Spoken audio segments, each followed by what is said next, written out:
ਸਤਿ ਸ਼੍ਰੀ ਅਕਾਲ ਜੀ ਸਾਰਿਆਂ ਨੂੰ। ਸਵਾਗਤ ਹੈ ਤੁਹਾਡਾ ਸਾਰਿਆਂ ਦਾ ਆਪਣੇ ਅੱਜ ਦੇ ਇਸ ਔਨਲਾਈਨ ਸੈਸ਼ਨ ਦੇ ਵਿੱਚ। ਸੋ ਆਪਣੀ ਅੱਜ ਦੀ ਡਿਸਕਸ਼ਨ ਪੋਲਿਟੀ ਦਾ ਆਪਣਾ ਲੈਕਚਰ ਹੈ ਇਹ, ਜਿਹਦੇ ਵਿੱਚ ਆਪਾਂ ਨੇ ਡਿਸਕਸ ਕਰਨਾ ਨਾਗਰਿਕਤਾ।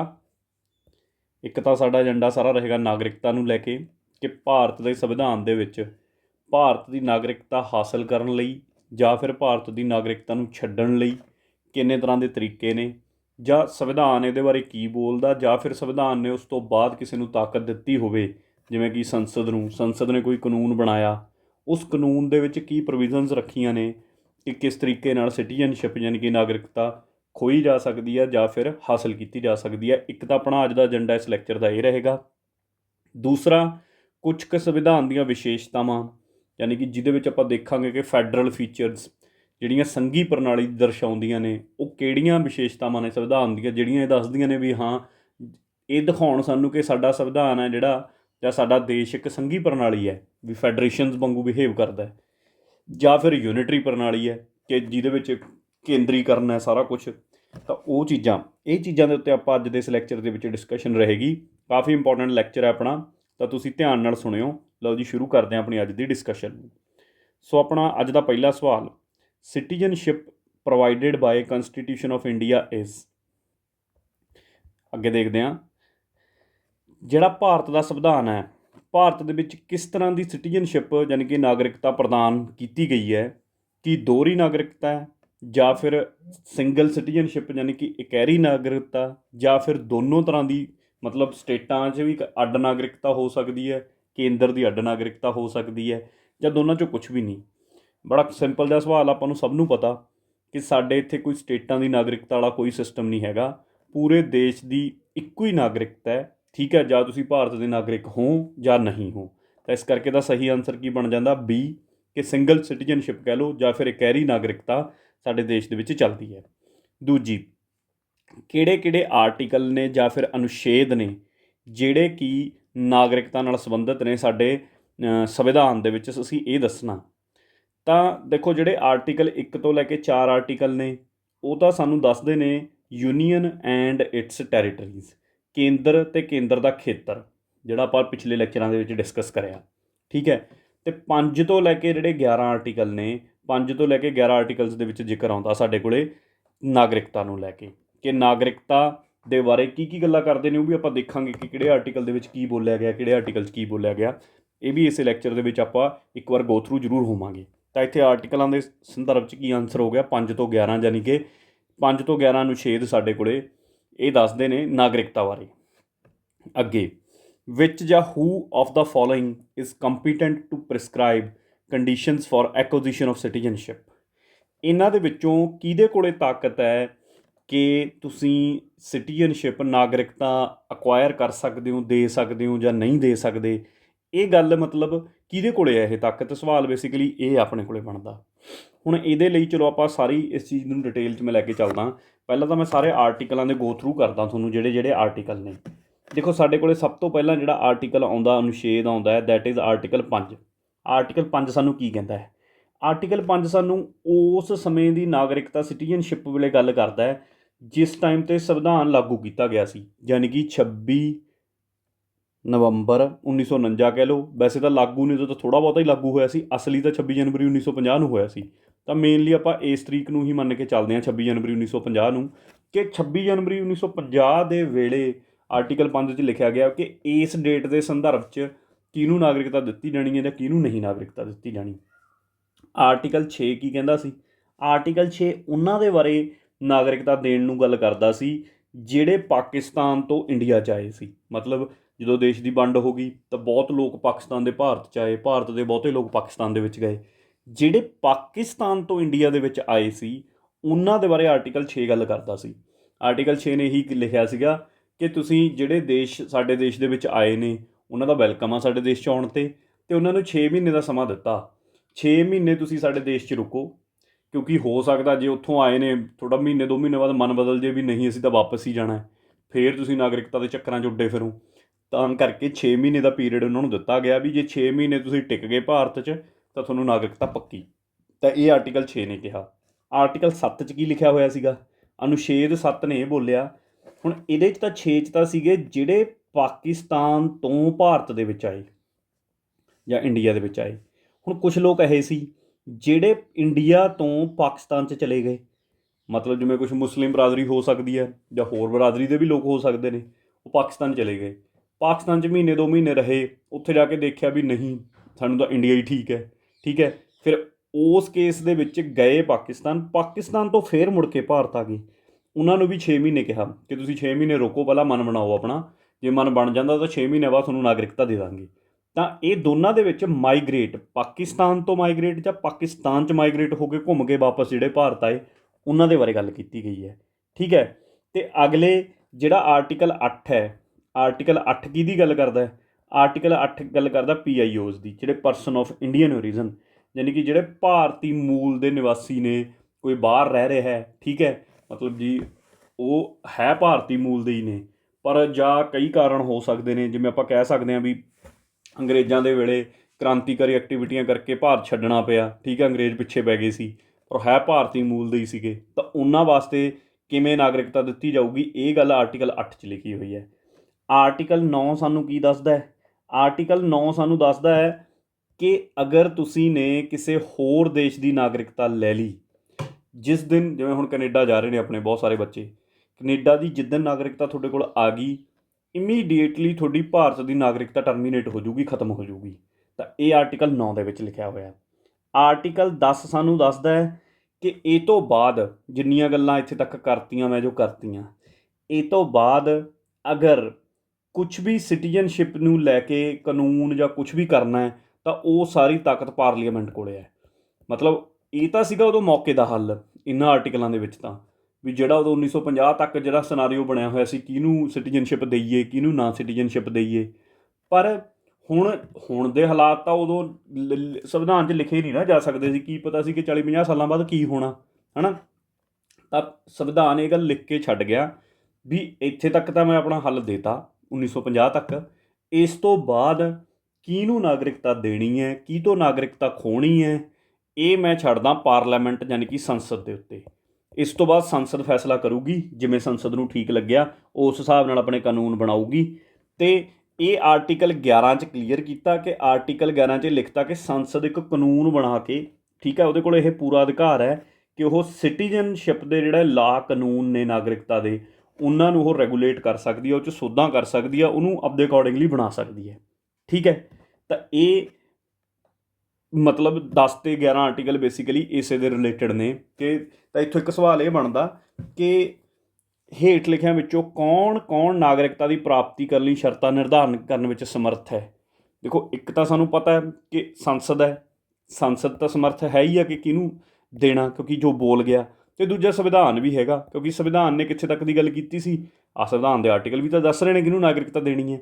ਪਰ ਅੱਜ ਦੇ ਕੰਟੈਕਸਟ 'ਚ ਸੰਵਿਧਾਨ ਖਾਰਜ ਹੋ ਜਾਂਦਾ, ਕਿਉਂਕਿ ਅੱਜ ਦੇ ਕੰਟੈਕਸਟ ਦੇ ਵਿੱਚ ਤਾਂ ਸੰਸਦ ਹੀ ਆਉਂਦੀ ਹੈ, ਕਿਉਂਕਿ ਸੰਸਦ ਨੇ ਫਿਰ ਕੁਛ ਕੀਤਾ ਹੋ ਰਿਹਾ। ਬਿਲਕੁਲ, ਸੰਸਦ ਨੇ ਸਿਟੀਜ਼ਨਸ਼ਿਪ ਐਕਟ 1955, ਨਾਗਰਿਕਤਾ ਕਾਨੂੰਨ 1955 ਪਾਸ ਕੀਤਾ। ਉਹਦੇ 'ਚ ਦੱਸਿਆ ਵੀ ਕਿਹਨੂੰ ਅਸੀਂ ਨਾਗਰਿਕਤਾ ਦੇਵਾਂਗੇ, ਕਿਹਨੂੰ ਨਾਗਰਿਕਤਾ ਨਹੀਂ ਦੇਵਾਂਗੇ। ਤਾਂ ਇਹ ਚੀਜ਼ ਹੈ, ਤਾਂ ਇਹ ਬੜੀ ਇੰਪੋਰਟੈਂਟ ਹੈ, ਤੁਹਾਨੂੰ ਧਿਆਨ 'ਚ ਰਹਿਣੀ ਚਾਹੀਦੀ ਹੈ। ਤਾਂ ਇਹਦਾ ਆਨਸਰ ਕੀ ਬਣ ਗਿਆ ਫਿਰ? ਡੀ ਬਣ ਗਿਆ, ਸੰਸਦ। ਕਿ ਸੰਸਦ ਕੋਲੇ ਹੁਣ ਤਾਕਤ ਹੈ ਕਿਹਨੂੰ ਨਾਗਰਿਕਤਾ ਦੇਣੀ ਜਾਂ ਨਹੀਂ ਦੇਣੀ, ਇਸ ਗੱਲ ਨੂੰ ਲੈ ਕੇ। ਕਿੰਨੇ years does a person of Indian origin need to reside in India to become citizen of India? ਮਤਲਬ ਇੰਡੀਅਨ ਮੂਲ ਦਾ ਕੋਈ, ਭਾਰਤੀ ਮੂਲ ਦਾ ਕੋਈ ਬੰਦਾ ਹੈ, ਉਹ ਭਾਰਤੀ ਨਾਗਰਿਕਤਾ ਲੈਣਾ ਚਾਹੁੰਦਾ ਹੈ, ਤਾਂ ਉਹਨੂੰ ਉਸ ਤੋਂ ਪਹਿਲਾਂ, ਨਾਗਰਿਕਤਾ ਲੈਣ ਤੋਂ ਪਹਿਲਾਂ, ਜਿਵੇਂ ਹੁਣ ਅੱਜ ਮੈਂ ਫਰਜ਼ ਕਰੋ ਭਾਰਤ ਸਰਕਾਰ ਕੋਲ ਇੱਕ ਚਿੱਠੀ ਦੇ ਦਿੱਤੀ ਕਿ ਮੈਂ ਜੀ ਪੱਤਰ ਦਿੰਦਾ ਕਿ ਮੈਨੂੰ ਨਾਗਰਿਕਤਾ ਦਿੱਤੀ ਜਾਵੇ, ਮੈਂ ਭਾਰਤੀ ਮੂਲ ਨਿਵਾਸੀ ਹਾਂ, ਤਾਂ ਮੈਨੂੰ ਇਹ ਚਿੱਠੀ ਤੋਂ ਪਹਿਲਾਂ ਕਿੰਨੇ ਸਾਲ ਭਾਰਤ ਦੇ ਵਿੱਚ ਰਹਿਣਾ ਪਊਗਾ, ਰਹਿਣਾ ਦਿਖਾਉਣਾ ਪਊਗਾ, ਤਾਂ ਹੀ ਮੈਨੂੰ ਨਾਗਰਿਕਤਾ ਮਿਲ ਸਕਦੀ ਹੈ। ਤਾਂ ਉਹ ਹੈਗਾ 7 ਸਾਲ। 7 ਸਾਲ ਤੱਕ ਮੈਨੂੰ, ਜੇ ਮੈਂ PIO ਹਾਂ, ਪਰਸਨ ਆਫ ਇੰਡੀਅਨ ਓਰੀਜਨ ਆ, ਭਾਰਤੀ ਮੂਲ ਦਾ ਨਿਵਾਸੀ ਹਾਂ, ਤਾਂ ਇੰਨਾ ਟਾਈਮ ਮੈਨੂੰ ਰਹਿਣਾ ਪਊਗਾ। ਤਾਂ ਇਹ ਵੀ ਬੜਾ ਇੰਪੋਰਟੈਂਟ ਕੁਐਸਚਨ ਆ, ਕਾਫੀ ਪੇਪਰਾਂ 'ਚ ਪੁੱਛਿਆ ਜਾਂਦਾ, ਤਾਂ ਸਾਨੂੰ ਪਤਾ ਹੋਵੇ। ਅੱਗੇ ਹੁਣ ਆਪਾਂ ਗੱਲ ਕਰਦੇ ਹਾਂ, ਜਿਵੇਂ ਆਰਟੀਕਲ 371A ਤੋਂ ਲੈ ਕੇ 371I ਜਿਹੜੇ ਇਨਸਰਟ ਕੀਤੇ ਗਏ ਨੇ। ਦੇਖੋ, 370 ਆਰਟੀਕਲ ਤਾਂ ਜੰਮੂ ਕਸ਼ਮੀਰ ਬਾਰੇ ਸੀ, ਤੁਹਾਨੂੰ ਪਤਾ ਹੋਊਗਾ। ਇਹ ਤੋਂ ਬਾਅਦ 371 ਅਤੇ ਉਦੋਂ ਬਾਅਦ 371A ਤੋਂ ਲੈ ਕੇ 371I ਤੱਕ, ਇਹ ਸਾਰੇ ਜਿਹੜੇ ਸਪੈਸ਼ਲ ਸਟੇਟਸ, ਖਾਸ ਦਰਜਾ ਦਿੱਤਾ ਹੋਇਆ ਸੂਬਿਆਂ ਨੂੰ, ਉਹਦੇ ਬਾਰੇ ਆਰਟੀਕਲ ਨੇ, ਉਹਦੇ ਬਾਰੇ ਅਨੁਛੇਦ ਨੇ। ਠੀਕ ਹੈ। ਹੁਣ ਇਹਦੇ ਵਿੱਚ ਜਿਹੜੇ ਅੱਜ ਤੱਕ ਇਨਸਰਟ ਕੀਤੇ ਗਏ ਨੇ ਸੰਵਿਧਾਨ ਦੇ ਵਿੱਚ, to meet the regional demands Nagaland ਦੀ, ਅਸਾਮ ਦੀ, ਮਨੀਪੁਰ ਦੀ, ਆਂਧਰਾ ਪ੍ਰਦੇਸ਼ ਦੀ, ਸਿੱਕਮ, ਮਿਜ਼ੋਰਮ, ਅਰੁਣਾਚਲ, ਗੋਆ। ਕੀ ਇਹ ਗੱਲ ਠੀਕ ਹੈ? ਦੇਖਦੇ ਹਾਂ। ਕਾਨਸਟੀਟਿਊਸ਼ਨ ਆਫ ਇੰਡੀਆ ਅਤੇ ਯੂਨਾਈਟਿਡ ਸਟੇਟਸ ਦਾ NB says a dual policy union and states but a single citizenship. ਹੁਣ ਦੇਖੋ ਇਹਦੇ ਲਈ ਸਾਨੂੰ ਜੇ ਇਸ ਸਵਾਲ ਦਾ ਅਸੀਂ ਨੇ ਹੱਲ ਕੱਢਣਾ ਤਾਂ ਸਾਨੂੰ ਇਹ ਪਤਾ ਹੋਣਾ ਲਾਜ਼ਮੀ ਹੈ, ਠੀਕ ਹੈ, ਵੀ ਉੱਥੇ ਕੀ ਸਿਸਟਮ ਚੱਲਦਾ। ਅਸੀਂ ਤੀਸਰਾ ਵੀ ਚਲੋ ਪੜ੍ਹ ਲੈਂਦੇ ਹਾਂ ਪਹਿਲਾਂ ਆਪਾਂ ਸਟੇਟਮੈਂਟ, ਉਦੋਂ ਬਾਅਦ ਸਵਾਲ ਪੂਰਾ ਕਰੀਏ ਪਹਿਲਾਂ। A naturalised citizen of India can never be deprived of his citizenship. ਹੁਣ ਦੇਖੋ ਨੈਚੁਰਲਾਈਜ਼ ਸਿਟੀਜ਼ਨ ਕੀ ਮਤਲਬ ਹੁੰਦਾ। ਦੇਖੋ ਇਹ 'ਚ 3 ਪੁਆਇੰਟ ਲਿਖੇ ਨੇ। ਪਹਿਲਾ ਪੁਆਇੰਟ ਤਾਂ ਇਹੀ ਹੋ ਗਿਆ ਵੀ 371A ਤੋਂ ਲੈ ਕੇ, ਠੀਕ ਹੈ, I ਤੱਕ ਸਪੈਸ਼ਲ ਦਰਜਾ ਆ ਸੂਬਿਆਂ ਨੂੰ। ਇਹ ਤਾਂ ਗੱਲ ਬਿਲਕੁਲ ਠੀਕ ਹੈ, ਮੈਂ ਤੁਹਾਨੂੰ ਪੜ੍ਹਾਈ ਵੀ ਹੈ, ਇਕੱਲਾ ਪੜ੍ਹਾਇਆ ਸੀਗਾ 371 ਤੋਂ ਲੈ ਕੇ 371A B C ਵੀ ਇਹਦੇ ਵਿੱਚ ਕਿਹੜੇ ਕਿਹੜੇ ਸੂਬੇ ਪੈਂਦੇ ਨੇ, ਹੈ ਨਾ। ਇਹ ਤਾਂ ਗੱਲ ਮੈਨੂੰ ਲੱਗਦਾ ਜੇ ਤੁਸੀਂ ਨੇ ਲੈਕਚਰ ਪਿਛਲੇ ਸੁਣੇ ਨੇ ਧਿਆਨ ਨਾਲ ਤਾਂ ਤੁਹਾਡਾ ਇਹ ਸਟੇਟਮੈਂਟ ਤਾਂ ਗਲਤ ਹੋਣੀ ਨਹੀਂ ਚਾਹੀਦੀ। ਦੂਜੀ ਸਟੇਟਮੈਂਟ 'ਤੇ ਆ ਜਾਂਦੇ ਹਾਂ। ਭਾਰਤ ਦੇ ਵਿੱਚ ਇਕਹਿਰੀ ਨਾਗਰਿਕਤਾ ਹੈਗੀ ਹੈ, ਪਿੱਛੇ ਆਪਾਂ ਪੜ੍ਹ ਲਿਆ, ਇਹ 'ਚ ਤਾਂ ਕੋਈ ਸ਼ੱਕ ਨਹੀਂ। ਪਰ ਸੰਯੁਕਤ ਰਾਸ਼ਟਰ ਅਮਰੀਕਾ ਜਿਹੜਾ ਹੈਗਾ ਇਹਦੇ ਵਿੱਚ ਇਕਹਿਰੀ ਨਾਗਰਿਕਤਾ ਨਹੀਂ। ਜਿਹਨੂੰ ਤਾਂ ਪਤਾ ਬਹੁਤ ਵਧੀਆ ਗੱਲ ਆ, ਜਿਹਨੂੰ ਨਹੀਂ ਪਤਾ ਉਹ ਫਿਰ ਸੁਣ ਲੈਣ। ਉੱਥੇ ਦੋਹਰੀ ਨਾਗਰਿਕਤਾ, ਉੱਥੇ ਟੋਟਲ 50 ਸਟੇਟਾਂ ਨੇ ਅਤੇ ਉਹ 50 ਸਟੇਟਾਂ ਰਲ ਕੇ ਇਕੱਠੀਆਂ ਹੋ ਕੇ ਇੱਕ USA ਬਣਾਉਂਦੀਆਂ ਨੇ, ਅਮਰੀਕਾ ਬਣਾਉਂਦੀਆਂ ਨੇ। ਇਸ ਕਰਕੇ ਇੱਥੇ ਸੰਘੀ ਢਾਂਚਾ ਹੈ, ਫੈਡਰੇਸ਼ਨਸ ਨੇ। ਇਹਨਾਂ ਕੋਲ ਅਧਿਕਾਰ ਵੀ ਹੈ, ਜੇ ਇਹ ਅੱਡ ਹੋਣੀਆਂ ਚਾਹੁਣ ਤਾਂ ਅੱਡ ਵੀ ਹੋ ਸਕਦੀਆਂ ਨੇ।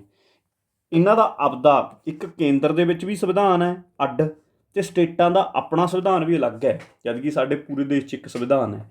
ਅਤੇ ਇੱਥੇ ਸਟੇਟਾਂ ਦੀ ਆਪਦੀ ਨਾਗਰਿਕਤਾ ਵੀ ਹੈ ਅਤੇ ਪੂਰੇ USA ਦੀ ਨਾਗਰਿਕਤਾ ਵੀ ਹੈ। ਤਾਂ ਇਹ ਗੱਲ ਤਾਂ ਫਿਰ ਹੋ ਜਾਂਦੀ ਹੈ ਗਲਤ, ਕਿਉਂਕਿ ਜਿਹੜੀ ਇਹ ਦੋਹਰੀ ਨੀਤੀ ਸੰਘ ਅਤੇ ਰਾਜ ਵਾਲੀ ਤਾਂ ਠੀਕ ਹੈ, ਗੱਲ ਆਪਣੀ ਜਗ੍ਹਾ ਹੋ ਗਈ, ਪਰ ਨਾਗਰਿਕਤਾ ਤਾਂ ਦੋਨਾਂ ਦੇ ਵਿੱਚ ਉਹ ਨਹੀਂ ਨਾ ਰਹੀ। ਯਾਨੀ ਕਿ ਇੱਕ ਦੇ ਵਿੱਚ ਦੂਹਰੀ ਨਾਗਰਿਕਤਾ, ਇੱਕ ਦੇ ਵਿੱਚ ਇਕਹਿਰੀ ਨਾਗਰਿਕਤਾ।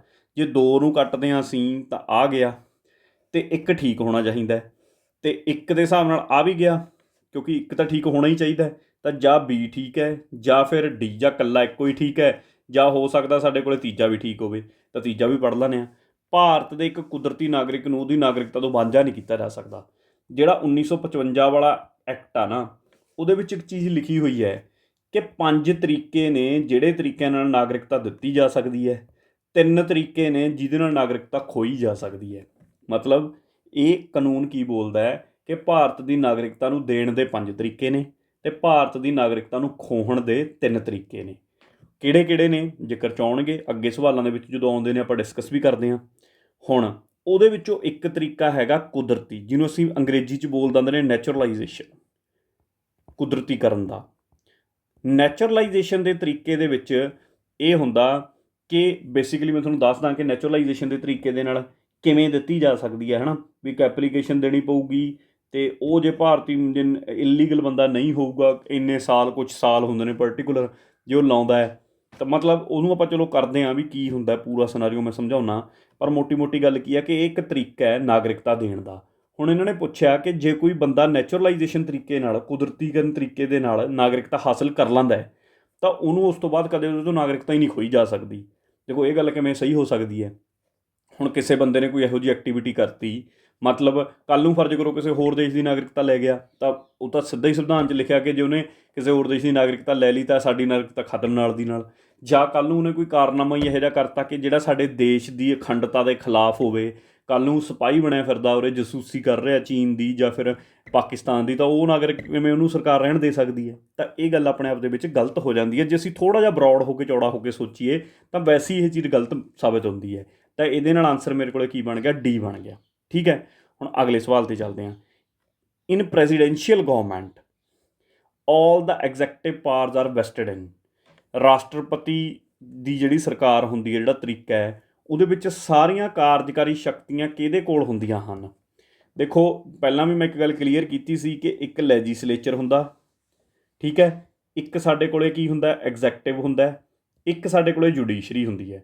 ਮਤਲਬ ਲੈਜਿਸਲੇਚਰ ਮਤਲਬ ਵਿਧਾਨ ਸਭਾ ਜਿੱਥੇ ਕਾਨੂੰਨ ਬਣਦੇ ਨੇ, ਐਗਜ਼ੈਕਟਿਵ ਮਤਲਬ ਜਿਨ੍ਹਾਂ ਨੇ ਉਹ ਕਾਨੂੰਨਾਂ ਨੂੰ ਲਾਗੂ ਕਰਨਾ ਹੈ, ਅਤੇ ਜੁਡੀਸ਼ਰੀ ਮਤਲਬ ਜੱਜ ਜੁੱਜ ਸਾਰੇ ਆਪਣੇ, ਹੈ ਨਾ, ਸੁਪਰੀਮ ਕੋਰਟ, ਹਾਈ ਕੋਰਟ, ਇਹ ਚੀਜ਼ਾਂ ਆ ਗਈਆਂ।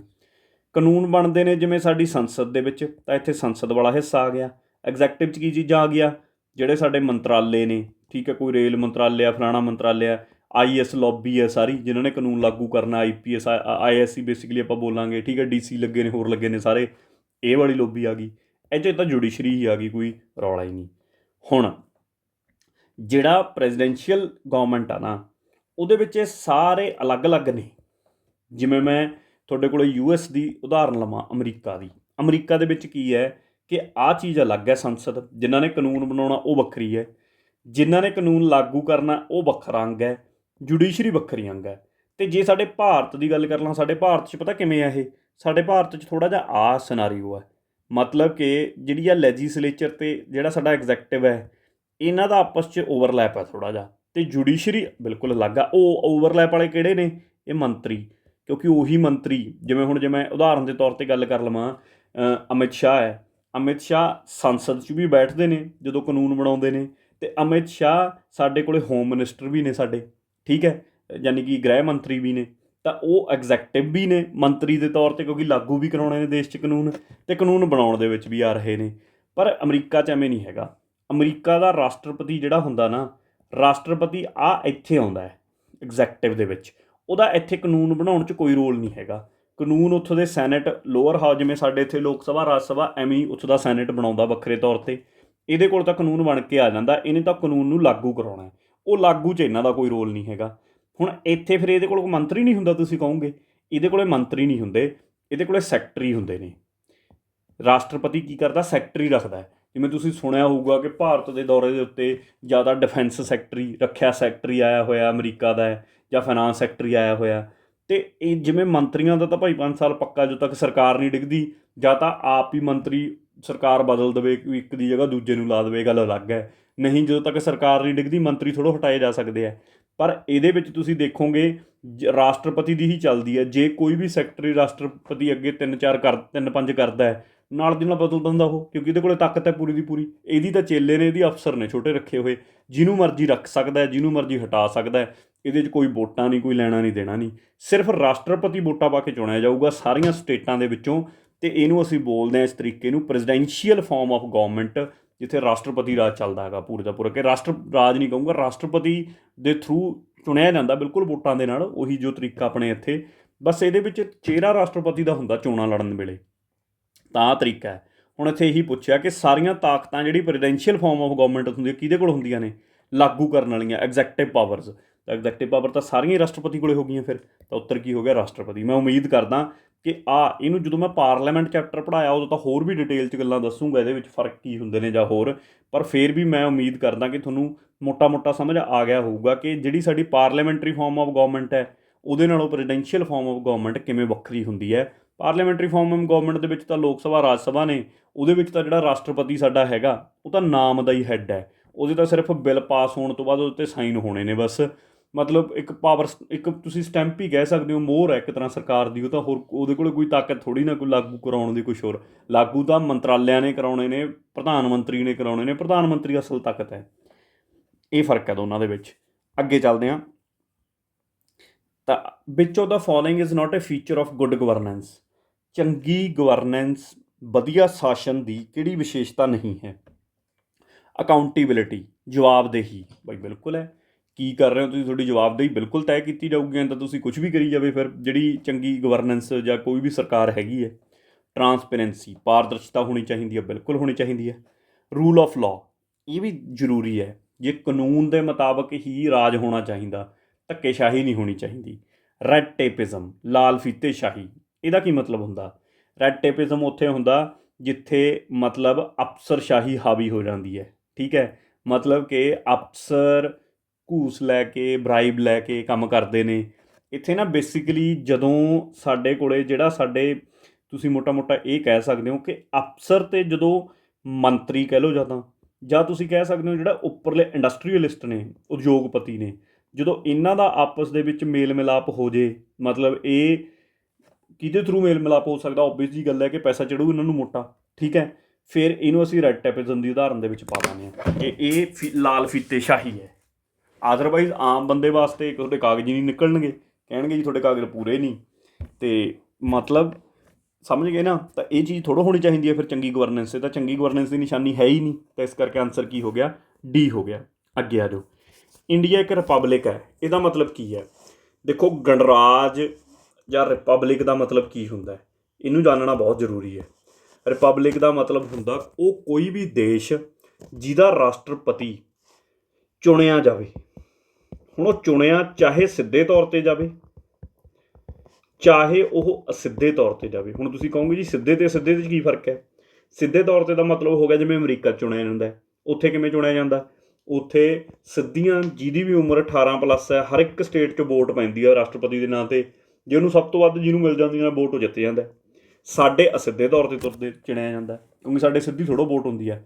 ਸਾਡੇ ਜਿਹੜੇ ਲੋਕ ਸਭਾ, ਰਾਜ ਸਭਾ ਦੇ ਵਿੱਚ ਬੰਦੇ ਜਿੱਤ ਕੇ ਜਾਂਦੇ ਨੇ, MP, ਜਿਹੜੇ ਸਾਡੇ MLA ਸਟੇਟਾਂ ਦੀਆਂ ਵਿਧਾਨ ਸਭਾਵਾਂ ਦੇ ਵਿੱਚ ਬੈਠੇ ਨੇ, ਉਹ ਵੋਟਾਂ ਪਾ ਕੇ ਚੁਣਦੇ ਨੇ, ਉਹਨਾਂ ਨੂੰ ਅਸੀਂ ਚੁਣਦੇ ਹਾਂ। ਤਾਂ ਅਸਿੱਧੇ ਤੌਰ 'ਤੇ ਹੀ ਹੋ ਗਿਆ। ਤਾਂ ਜਿਵੇਂ ਮਰਜ਼ੀ ਚੁਣਿਆ ਜਾਵੇ, ਚੁਣਿਆ ਜਾ ਰਿਹਾ ਹੋਵੇ ਸਿੱਧੇ ਤੌਰ 'ਤੇ, ਤਾਂ ਉਹ ਦੇਸ਼ ਰਿਪਬਲਿਕ ਕਹਾਊਗਾ। ਜਿੱਥੇ ਸਿੱਧਾ ਹੀ ਬੈਠ ਜਾਊਗਾ ਜਾ ਕੇ, ਜਾਂ ਸਿੱਧਾ ਹੀ ਨੋਮੀਨੇਟ ਕੀਤਾ ਜਾਊਗਾ, ਨਾਮਜ਼ਦ ਕੀਤਾ ਜਾਊ, ਉਹ ਰਿਪਬਲਿਕ ਨਹੀਂ ਹੋਊਗਾ। ਤਾਂ ਇਹਦਾ ਮਤਲਬ, ਇਹਦਾ ਆਨਸਰ ਫਿਰ ਕੀ ਹੋ ਗਿਆ?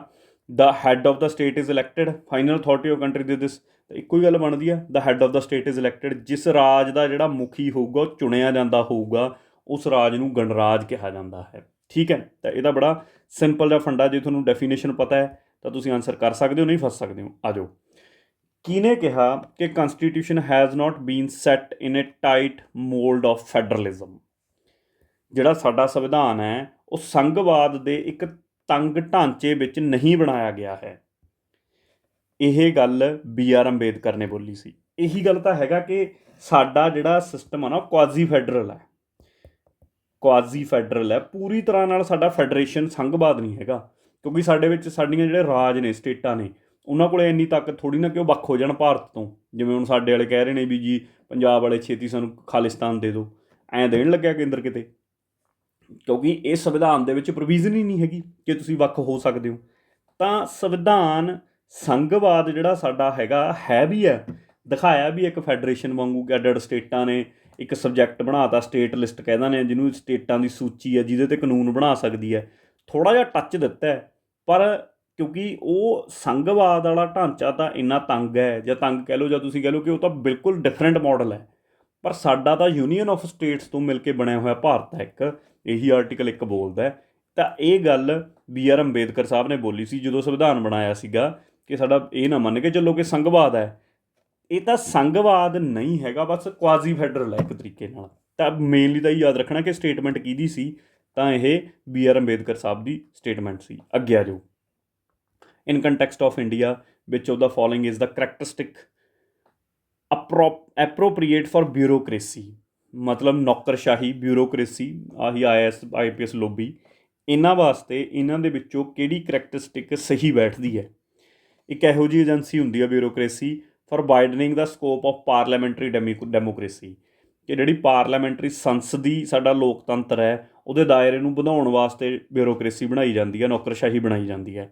ਜਾਂ ਫਿਰ ਇੱਕ ਇਹੋ ਜਿਹੀ ਏਜੰਸੀ ਹੈ ਜਿਹੜੀ ਸਟਰੈਂਥਨ ਕਰਦੀ ਹੈ ਫੈਡਰਲਿਜ਼ਮ, ਸੰਘੀ ਢਾਂਚੇ ਨੂੰ ਉਹ ਕਰਦੀ ਹੈ, ਮਜ਼ਬੂਤ ਕਰਦੀ ਹੈ। ਕੀ ਇਹ ਗੱਲ ਹੈ? ਜਾਂ ਤੀਜੀ ਗੱਲ, ਇੱਕ ਇਹੋ ਜਿਹੀ ਏਜੰਸੀ ਹੈ ਜਿਹੜੀ ਪੋਲੀਟੀਕਲ ਸਟੇਬਿਲਿਟੀ ਦਿੰਦੀ ਹੈ, ਯਾਨੀ ਕਿ ਤੁਸੀਂ ਕਹਿ ਸਕਦੇ ਹੋ ਰਾਜਨੀਤਿਕ ਸਥਿਰਤਾ ਦਿੰਦੀ ਹੈ, ਅਤੇ ਸਾਡੀ ਇਕਨੋਮਿਕ ਗਰੋਥ 'ਚ ਵੀ ਮਦਦ ਕਰਦੀ ਹੈ, ਆਰਥਿਕ ਵਿਕਾਸ 'ਚ ਵੀ ਮਦਦ ਕਰਦੀ ਹੈ। ਜਾਂ ਚੌਥੀ, ਇੱਕ ਇਹੋ ਜਿਹੀ ਏਜੰਸੀ ਹੈ ਜਿਹੜੀ ਲਾਗੂ ਕਰਦੀ ਹੈ ਲੋਕਾਂ ਦੇ ਲਈ ਪਾਲਿਸੀਆਂ ਨੂੰ। ਆਹੀ ਤਾਂ ਹੈ, ਕਿਉਂਕਿ ਇਹ ਐਗਜ਼ੈਕਟਿਵ ਤਾਂ ਹੁੰਦੇ ਨੇ। ਇਹੀ ਤਾਂ ਮੈਂ ਤੁਹਾਨੂੰ ਦੱਸਿਆ ਕਿ ਜਿਹੜਾ ਐਗਜ਼ੈਕਟਿਵ ਵਾਲਾ ਪਾਰਟ ਹੁੰਦਾ, ਜਿਹੜਾ ਕਾਰਜ ਕਰਨ ਵਾਲਾ ਪਾਰਟ ਹੈ, ਉਹਦੇ ਵਿੱਚ ਹੀ ਤਾਂ ਆਉਂਦੇ ਆ ਸਾਰੇ ਬਿਊਰੋਕਰੇਟ। ਤਾਂ ਆਹੀ ਕਰੈਕਟ ਹੈ, ਇੱਕ ਇਹੋ ਜਿਹੀ ਏਜੰਸੀ ਹੈ ਜਿਹੜੀ ਕਿ ਪਾਲਿਸੀਆਂ ਨੂੰ ਲਾਗੂ ਕਰਨ ਵਾਸਤੇ, ਪਾਲਿਸੀ ਬਣਦੀ ਇੱਕ ਉਸ ਲੈਵਲ 'ਤੇ ਹੈ ਕੇਂਦਰ 'ਤੇ, ਕਿ ਇੱਕ ਕਾਨੂੰਨ ਬਣਾਊਗੀ ਲੈਜਿਸਲੇਚਰ, ਅਤੇ ਉਸ ਤੋਂ ਬਾਅਦ ਉਹਨੂੰ ਲਾਗੂ ਕੌਣ ਕਰੂਗੀ ਜਨਤਕ ਤੌਰ 'ਤੇ? ਇਹ ਏਜੰਸੀ ਜਿਹੜੀ ਕਿ ਬਿਊਰੋਕਰੇਟ ਹੈ। ਸਮਝ ਗਏ? ਤਾਂ ਇਹ ਤਾਂ ਮੈਨੂੰ ਲੱਗਦਾ ਜੇ ਤੁਸੀਂ ਥੋੜ੍ਹਾ ਜਿਹਾ ਚੰਗੀ ਤਰੀਕੇ ਨਾਲ ਪੜ੍ਹੋਗੇ ਤਾਂ ਆਪਣੇ ਆਪ ਤੁਸੀਂ ਆਨਸਰ ਕੱਢ ਸਕਦੇ ਸੀ, ਕੋਈ ਐਡਾ ਔਖਾ ਕੁਐਸਚਨ ਨਹੀਂ ਸੀਗਾ। ਅੱਗੇ ਆ ਜਾਓ। ਸੰਵਿਧਾਨਿਕ ਕੌਨਸਟੀਟਿਊਸ਼ਨਲ ਗਵਰਨਮੈਂਟ ਦੀ ਸਹੀ ਪਰਿਭਾਸ਼ਾ ਕੀ ਹੈ? ਦੇਖੋ, ਇਹ ਕੁਐਸਚਨ IAS ਕੀ, ਪੰਜਾਬ ਦੇ ਪੇਪਰਾਂ ਦੇ ਵਿੱਚ ਕੀ, ਕਈ ਪੇਪਰਾਂ ਦੇ ਵਿੱਚ ਰਿਪੀਟ ਹੋਇਆ ਸਵਾਲ ਹੈ। ਠੀਕ ਹੈ, 2 ਵਾਰ ਤਾਂ ਇਹਨੂੰ UPSC ਪੁੱਛ ਚੁੱਕੀ ਹੈ ਇਸ ਕੁਐਸਚਨ ਨੂੰ, ਤਾਂ ਬੜਾ ਵਧੀਆ ਕੁਐਸਚਨ ਹੈ। ਹੁਣ ਕੌਨਸਟੀਟਿਊਸ਼ਨਲ ਗਵਰਨਮੈਂਟ ਕਿਹੜੀ ਹੁੰਦੀ ਹੈ? ਜਿਹੜੀ ਪਾਪੂਲਰ ਗਵਰਨਮੈਂਟ ਹੋਵੇ, ਯਾਨੀ ਕਿ ਲੋਕਾਂ ਦੁਆਰਾ ਚੁਣੀ ਜਾਂਦੀ ਸਰਕਾਰ ਹੋਵੇ, ਜਾਂ ਮਲਟੀ ਪਾਰਟੀ ਗਵਰਨਮੈਂਟ ਹੋਵੇ, ਬਹੁਤ ਸਾਰੀ ਪਾਰਟੀਆਂ ਦੀ ਸਰਕਾਰ ਹੋਵੇ, ਜਾਂ government bye legislature, Vidhan Sabha ਦੁਆਰਾ ਸਰਕਾਰ ਚੁਣੀ ਜਾਂਦੀ ਹੋਵੇ, ਜਾਂ ਲਿਮਿਟਡ ਸੀਮਿਤ ਸਰਕਾਰ ਹੋਵੇ। ਆਹੀ ਇਹਦਾ ਆਨਸਰ ਹੈ। ਸੀਮਿਤ ਦਾ ਮਤਲਬ ਪਤਾ ਕੀ ਹੋ ਗਿਆ, ਮਤਲਬ ਕੌਨਸਟੀਟਿਊਸ਼ਨ ਦਾ ਮਤਲਬ ਕੀ ਹੈ, ਕੌਨਸਟੀਟਿਊਸ਼ਨ ਦਾ ਮਤਲਬ ਸੰਵਿਧਾਨ। ਤਾਂ ਸਰਕਾਰ ਉਸ ਹਿਸਾਬ ਨਾਲ ਚੱਲੂਗੀ ਜਿਸ ਹਿਸਾਬ ਨਾਲ ਸੰਵਿਧਾਨ 'ਚ ਗੱਲਾਂ ਲਿਖੀਆਂ ਹੋਈਆਂ ਨੇ। ਉਹ ਤੋਂ ਬਾਹਰ ਸਰਕਾਰ ਕੋਈ ਨਹੀਂ ਪੰਗੇ ਕਰ ਸਕਦੀ ਹੈਗੀ, ਕੋਈ ਫਾਲਤੂ ਦੀਆਂ ਚੀਜ਼ਾਂ ਕਰ ਸਕਦੀ ਹੈਗੀ। ਇਹਦਾ ਮਤਲਬ ਉਹਦੀਆਂ ਪਾਵਰਜ਼ ਲਿਮਿਟਡ ਹੋ ਗਈਆਂ, ਉਹਦੀਆਂ ਤਾਕਤਾਂ ਸੀਮਿਤ ਹੋ ਗਈਆਂ। ਤਾਂ ਕੌਨਸਟੀਟਿਊਸ਼ਨਲ ਗਵਰਨਮੈਂਟ ਹਮੇਸ਼ਾ ਇੱਕ ਸੀਮਿਤ ਗਵਰਨਮੈਂਟ ਹੁੰਦੀ ਹੈ, ਜਿਹੜੀ ਸੰਵਿਧਾਨ ਦੀ ਸੀਮਾ ਦੇ ਵਿੱਚ ਰਹਿ ਕੇ ਹੀ ਆਪਣੀ ਕਾਰਵਾਈ ਕਰ ਸਕਦੀ ਹੈ, ਆਪਣੇ ਕੰਮ ਕਰ ਸਕਦੀ ਹੈ। ਤਾਂ ਇਹ ਦੀ ਸਹੀ ਪਰਿਭਾਸ਼ਾ ਹੈ। ਉਮੀਦ ਹੈ ਕਿ ਕਲੀਅਰ ਹੋ ਗਿਆ ਹੋਊਗਾ। ਹੁਣ ਮੂਵ ਕਰਦੇ ਹਾਂ ਨੈਕਸਟ ਕੁਐਸਚਨ ਦੇ ਉੱਤੇ। ਸੋ ਨੈਕਸਟ ਕੁਐਸਚਨ ਵੀ ਹੈ, which one of the following in the Indian polity is an essential feature that indicates that it is a federal in character? ਆ ਜਿੰਨੀਆਂ ਗੱਲਾਂ ਲਿਖੀਆਂ ਨੇ ਇਹਦੇ ਵਿੱਚੋਂ ਕਿਹੜੀ ਸਾਡੀ ਇੱਕ ਵਿਸ਼ੇਸ਼ਤਾ, ਇਹੋ ਜਿਹੀ ਵਿਸ਼ੇਸ਼ਤਾ ਜਿਹੜੀ ਇਹ ਦਰਸਾਊਗੀ ਕਿ ਸਾਡਾ ਦੇਸ਼ ਯੂਨਿਟਰੀ ਫੀਚਰ ਨਹੀਂ ਹੈਗੀ ਉਹਦੀ, ਇਹ ਕੇਂਦਰੀਕਰਨ ਨਹੀਂ ਵਾਲਾ ਸਿਸਟਮ ਨਹੀਂ ਹੈਗਾ, ਸੰਘੀ ਪ੍ਰਣਾਲੀ ਹੈ, ਫੈਡਰਲ ਸਿਸਟਮ ਹੈ। ਕਿਹੜੀ ਦਰਸਾਊਗੀ ਦੱਸੋ?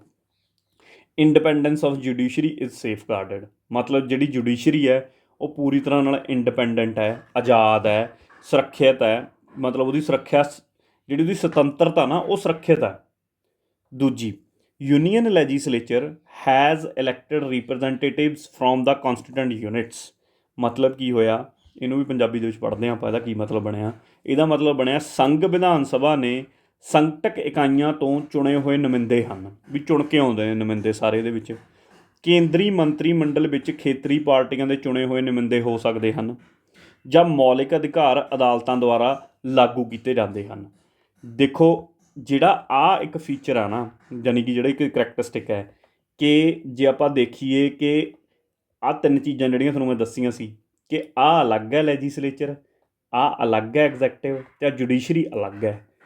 ਇਹਨਾਂ ਦੀ ਸੈਪਰੇਸ਼ਨ ਹੋਣੀ, ਆਪਣੇ ਆਪ 'ਚ ਵੱਖਰੇ ਵੱਖਰੇ ਹੋਣੇ, ਇਹ ਇੱਕ ਕਿਹੜੀ ਫੀਚਰ ਹੈ? ਇਹ ਇੱਕ ਫੀਚਰ ਹੈਗੀ ਹੈ ਜੀ ਕਿ ਇਹ ਸੰਘੀ ਪ੍ਰਣਾਲੀ ਦੀ ਫੀਚਰ ਹੈ, ਕਿਉਂਕਿ ਇੱਥੇ ਜੁਡੀਸ਼ਰੀ ਨਾ ਤਾਂ ਇਹਦੇ 'ਤੇ ਨਿਰਭਰ ਹੈ, ਨਾ ਜੁਡੀਸ਼ਰੀ ਇਹਦੇ 'ਤੇ ਨਿਰਭਰ ਹੈ, ਆਪਣੇ ਆਪ 'ਚ ਆਜ਼ਾਦ ਆਪਣੇ ਫੈਸਲੇ ਲੈਣ ਵਾਸਤੇ। ਤਾਂ ਇਸੇ ਕਰਕੇ ਅਸੀਂ ਕਹਿੰਦੇ ਹਾਂ ਕਿ ਦਿਸ ਇਜ਼ ਦਾ ਫੀਚਰ, ਜਾਂ ਦਿਸ ਇਜ਼ ਦਾ ਕਰੈਕਟਰਿਸਟਿਕ, ਜਾਂ ਫਿਰ ਇਹ ਇੱਕ ਤੁਸੀਂ ਕਹ ਲਓ ਵਿਸ਼ੇਸ਼ਤਾ ਹੈ ਕਿਹਦੀ? ਤੁਹਾਡੀ ਫੈਡਰਲ ਸਟਰਕਚਰ ਦੀ। ਸਮਝ ਗਏ? ਕਈ ਚੀਜ਼ਾਂ ਹੋ ਸਕਦੀਆਂ ਨੇ, ਜਿਵੇਂ ਹੁਣ ਇੱਥੋਂ ਮੈਂ ਤੁਹਾਡੇ ਤੋਂ ਕਿੰਨੇ ਤਰ੍ਹਾਂ ਦੇ ਕੁਐਸਚਨ ਬਣ ਸਕਦੇ ਨੇ, ਹੁਣ ਥੋੜ੍ਹੀਆਂ ਜਿਹੀਆਂ ਮੈਂ ਤੁਹਾਨੂੰ ਹਿੰਟਸ ਦੇ ਕੇ ਸਮਝਾਉਣ ਦੀ ਕੋਸ਼ਿਸ਼ ਕਰਦਾ। ਜਿਵੇਂ ਆਹ ਦੇਖੋ, ਜੇ ਤੁਹਾਨੂੰ ਪੁੱਛਿਆ ਜਾਵੇ ਵੀ ਫੈਡਰਲ ਫੀਚਰਸ ਦੱਸੋ ਸਾਡੇ ਸੰਵਿਧਾਨ ਦੀਆਂ ਕਿਹੜੀਆਂ ਕਿਹੜੀਆਂ ਨੇ, ਹੁਣ ਮੈਂ ਮੋਟੀਆਂ ਮੋਟੀਆਂ ਤੁਹਾਨੂੰ ਦੱਸਦਾ। ਜਿਹੜਾ ਰਿਟਨ ਕੌਨਸਟੀਟਿਊਸ਼ਨ ਹੈ, ਲਿਖਿਆ ਹੋਇਆ ਸੰਵਿਧਾਨ ਹੈ, ਇਹ ਕਿਹੜੀ ਫੀਚਰ ਹੈ? ਇਹ ਵੀ ਸਾਡੇ ਕੋਲ ਇੱਕ ਸੰਘੀ ਫੈਡਰਲ ਫੀਚਰ ਹੈ। ਕਿਉਂ? ਕਿਉਂਕਿ ਜਿਹੜੀ ਚੀਜ਼ ਲਿਖਤੀ ਅਤੇ ਜਿਹੜੀ ਕੇਂਦਰ ਦੀ ਸਰਕਾਰ ਹੈ ਉਹਦੇ ਹਿਸਾਬ ਨਾਲ ਬੰਨੀ ਗਈ। ਕੱਲ੍ਹ ਨੂੰ ਕੇਂਦਰ ਸਰਕਾਰ ਧੱਕਾ ਕਰਨ ਦੀ ਕੋਸ਼ਿਸ਼ ਕਰੂਗੀ, ਸੰਵਿਧਾਨ ਦਾ ਹਵਾਲਾ ਦੇ ਕੇ ਸਟੇਟਾਂ ਨਾਲ ਦੀ ਨਾਲ ਰੌਲਾ ਨਹੀਂ ਪਾ ਲੈਣਗੀਆਂ, ਪਾਉਂਦੀਆਂ ਵੀ ਨੇ। ਤਾਂ ਇਹ ਕਿਹੜੀ ਪ੍ਰਣਾਲੀ ਹੋ ਗਈ? ਜਿੱਥੇ ਸਟੇਟਾਂ ਦੇ ਹੱਕ ਦੀ ਗੱਲ ਵੱਧ ਜਾ ਰਹੀ ਹੈ, ਉਹ ਸਾਡੀ ਕਿਹੜੀ ਪ੍ਰਣਾਲੀ ਹੈ? ਸੰਘੀ ਪ੍ਰਣਾਲੀ। ਜਿੱਥੇ ਕੇਂਦਰ ਦੇ ਵੱਲ ਨੂੰ ਵੱਧ ਤਾਕਤ ਮੂਵ ਕਰ ਰਹੀ ਹੈ ਜਿਹੜੀ ਵੀ ਵਿਸ਼ੇਸ਼ਤਾ ਦੇ ਉੱਤੇ, ਉੱਥੇ ਤੁਸੀਂ ਕਹਿ ਦੋਗੇ ਜੀ ਇਹ ਯੂਨਿਟਰੀ ਸਿਸਟਮ ਹੈ ਸਾਡਾ, ਜਿਹੜਾ ਕਿ ਵਿਚਾਲੇ ਕੇਂਦਰੀਕਰਨ ਵੱਲ ਨੂੰ ਜਾਂਦਾ। ਠੀਕ ਹੈ, ਆਹ ਦੋ ਗੱਲਾਂ ਨੇ ਜਿਹੜੀਆਂ ਨੋਟ ਕਰਨ ਵਾਲੀਆਂ ਨੇ। ਦੂਜੀ ਹੋਰ ਕਿਹੜੀ ਫੀਚਰ ਹੋ ਸਕਦੀ ਹੈ?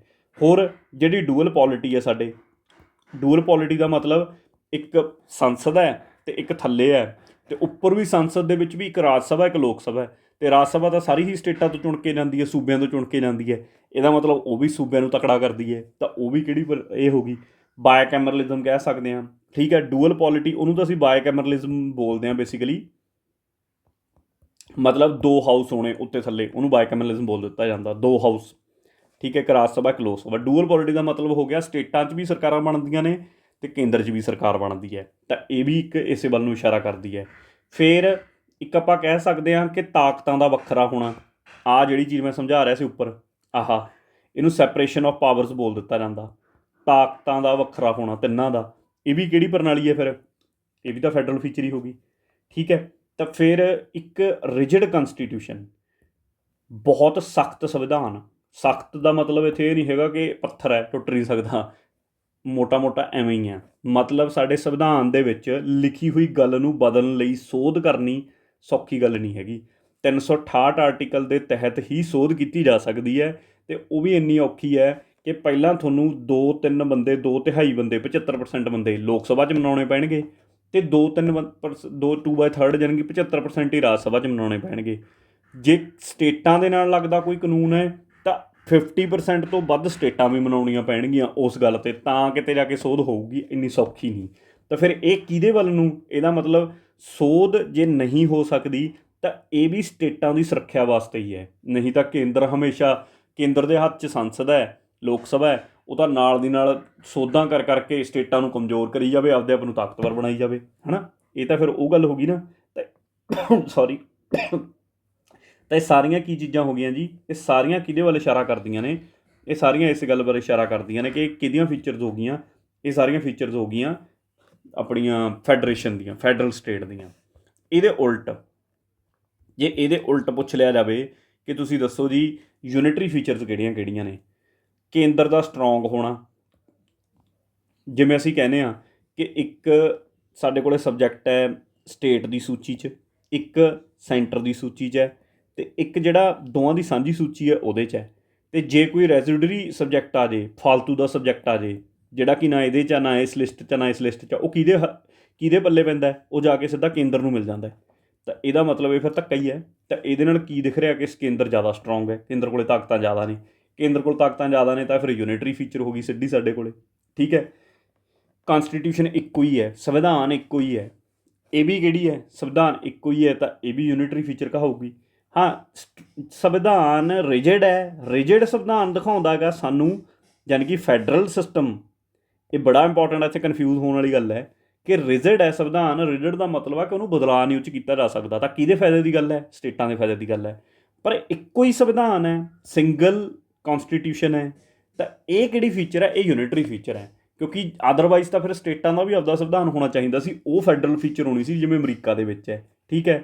ਫਿਰ ਐਮਰਜੈਂਸੀ ਲਾ ਦਿੱਤੀ ਜਾਂਦੀ ਆ, ਆਪਾਤਕਾਲੀਨ, ਉਹ ਤਾਕਤਾਂ, ਸਾਰੀ ਪਾਵਰ ਕਿਹਨੂੰ ਦੇ ਦਿੰਦੀ ਹੈ, ਸੈਂਟਰ ਨੂੰ। ਤਾਂ ਕਿਹੜੀ ਫੀਚਰ ਹੋ ਗਈ, ਯੂਨਿਟਰੀ ਫੀਚਰ ਹੋ ਗਈ। ਇੱਕੋ ਹੀ ਸਿਟੀਜ਼ਨਸ਼ਿਪ ਹੈ, ਇੱਕੋ ਹੀ ਨਾਗਰਿਕਤਾ ਹੈ, ਇਹ ਵੀ ਇਹੀ ਹੋ ਗਈ।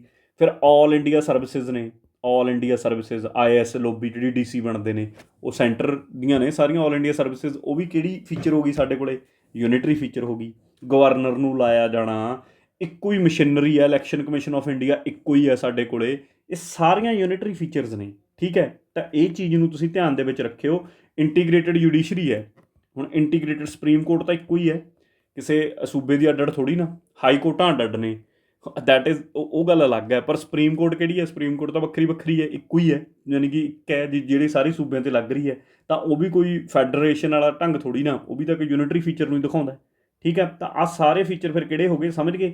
ਤਾਂ ਮੈਂ ਉਮੀਦ ਕਰਦਾ ਕਿ ਗੱਲ ਕਲੀਅਰ ਹੋ ਗਈ ਹੋਊਗੀ ਤੁਹਾਨੂੰ ਕਿ ਮੈਂ ਕਿਵੇਂ ਤੁਸੀਂ ਫਰਕ ਕੱਢਣਾ ਹੈ। ਐਂ ਤਾਂ ਸਾਰੇ ਸੰਵਿਧਾਨ 'ਚ ਤੁਹਾਨੂੰ 100 ਫੀਚਰ ਲੱਭ ਜਾਣਗੇ, ਮੁੱਕਣਗੇ ਨਹੀਂ ਆਪਾਂ ਜੇ ਗਿਣਨ 'ਤੇ ਆ ਜਾਈਏ। ਬਸ ਪਹਿਚਾਣ ਕਿਵੇਂ ਕਰਨੀ ਆ ਉਹ ਮੈਂ ਤੁਹਾਨੂੰ ਇੰਨੀਆਂ ਕਿ 10-15 ਐਗਜ਼ਾਮਪਲਾਂ ਨਾਲ ਸਮਝਾਉਣਾ ਚਾਹੁੰਦਾ ਸੀ ਕਿ ਪਹਿਚਾਣ ਕਿਵੇਂ ਹੋਊਗੀ ਵੀ ਆਹ ਭਾਈ ਜਿਹੜਾ ਆਹ ਵਿਸ਼ੇਸ਼ਤਾ ਹੈ ਇਹ ਸੰਘੀ ਫੈਡਰੇਸ਼ਨ ਦੀ ਵਿਸ਼ੇਸ਼ਤਾ ਹੈ, ਜਿਹੜੀ ਆਹ ਵਿਸ਼ੇਸ਼ਤਾ ਇਹ ਯੂਨਿਟਰੀ ਦੀ ਕੇਂਦਰੀਕਰਨ ਦੀ ਵਿਸ਼ੇਸ਼ਤਾ ਹੈ। ਤਾਂ ਤੁਸੀਂ ਜਿੱਥੇ ਕੇਂਦਰ ਨੂੰ ਸਟਰੋਂਗ ਕਰਨਾ ਹੈ ਉਹਨੂੰ ਕੇਂਦਰੀਕਰਨ ਵੱਲ ਪਾ ਦੇਣਾ, ਜਿੱਥੇ ਤੁਸੀਂ ਨੇ ਸਟੇਟਾਂ ਦੇ ਹੱਕ ਦੀ ਗੱਲ ਕਰਨੀ ਹੈ ਉਹ ਸਾਰੇ ਫੈਡਰੇਸ਼ਨ ਵੱਲ ਜਾਣਗੇ। ਉਮੀਦ ਹੈ ਗੱਲ ਕਲੀਅਰ ਹੋ ਗਈ ਹੋਊ।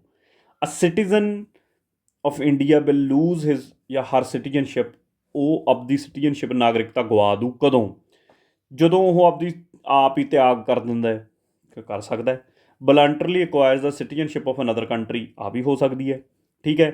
Marriage A citizen of another country, ਆਹ ਤਾਂ ਨਹੀਂ ਕੋਈ ਮਤਲਬ ਬਣਦਾ। ਹੁਣ ਜੇ ਕਿਸੇ ਹੋਰ ਦੇਸ਼ ਦੇ ਨਾਗਰਿਕ ਨਾਲ ਵਿਆਹ ਕਰਾ ਲਿਆ, ਇਹ ਥੋੜ੍ਹੀ ਕਿ ਤੁਹਾਡੀ ਸਿਟੀਜ਼ਨਸ਼ਿਪ ਹੀ ਖਤਮ ਹੋ ਗਈ। ਕਿੰਨੇ ਕਰਾਉਂਦੇ ਨੇ ਆਪਣੇ ਵਾਲੇ ਬਾਹਰਲੀਆਂ ਕੁੜੀਆਂ ਨਾਲ ਵਿਆਹ ਕਰਾ ਕੇ ਬਾਹਰ ਜਾਣਾ ਚਾਹੁੰਦੇ ਨੇ, ਫਿਰ ਬਾਹਰ ਜਾਣਗੇ ਉਦੋਂ ਬਾਅਦ ਉੱਥੋਂ ਜਦੋਂ ਤੱਕ ਉੱਥੋਂ ਦੀ ਸਿਟੀਜ਼ਨਸ਼ਿਪ ਲੈਂਦੇ ਨਹੀਂ ਉਹਨਾਂ ਚਿਰ ਉਰੇ ਵਾਲੀ ਨਹੀਂ ਖਤਮ ਹੁੰਦੀ। ਤਾਂ ਇਕੱਲੇ ਵਿਆਹ ਕਰਾਉਣ ਨਾਲ ਥੋੜ੍ਹੀ ਨਾ ਸਿਟੀਜ਼ਨਸ਼ਿਪ ਖਤਮ ਹੋ ਜਾਂਦੀ ਹੈ। ਜਦੋਂ ਤੁਸੀਂ ਕ੍ਰਿਟੀਸਾਈਜ਼ ਕਰਦੇ ਹੋ ਗਵਰਨਮੈਂਟ ਨੂੰ, ਇਹ ਤਾਂ ਕਦੇ ਨਹੀਂ, ਕ੍ਰਿਟੀਸਾਈਜ਼ ਕਰਨ ਦਾ ਤਾਂ ਹੱਕ ਹੈ। ਹੁਣ ਇਹ ਥੋੜ੍ਹੀ ਕਿ ਮੈਂ ਅੱਜ ਸਰਕਾਰ ਨੇ ਕੋਈ ਇਹੋ ਜਿਹੀ ਪੋਲਿਸੀ ਬਣਾਤੀ, ਮੈਂ ਸਰਕਾਰ ਦੇ ਖਿਲਾਫ ਬੋਲਿਆ ਵੀ ਤਾਂ ਯਾਰ ਬਿਲਕੁਲ ਗਲਤ ਹੈ ਇਹਨਾਂ ਦੀ ਪੋਲਿਸੀ, ਉਹ ਕਹਿਣ ਜਾਓ ਤੂੰ ਇੱਥੋਂ ਨਿਕਲ ਜਾ ਸਾਡੇ ਦੇਸ਼ ਦੇ ਵਿੱਚੋਂ, ਐਂ ਹੁੰਦਾ ਕਦੇ? ਇਹ ਤਾਂ ਕਦੇ ਹੋ ਹੀ ਨਹੀਂ ਸਕਦਾ।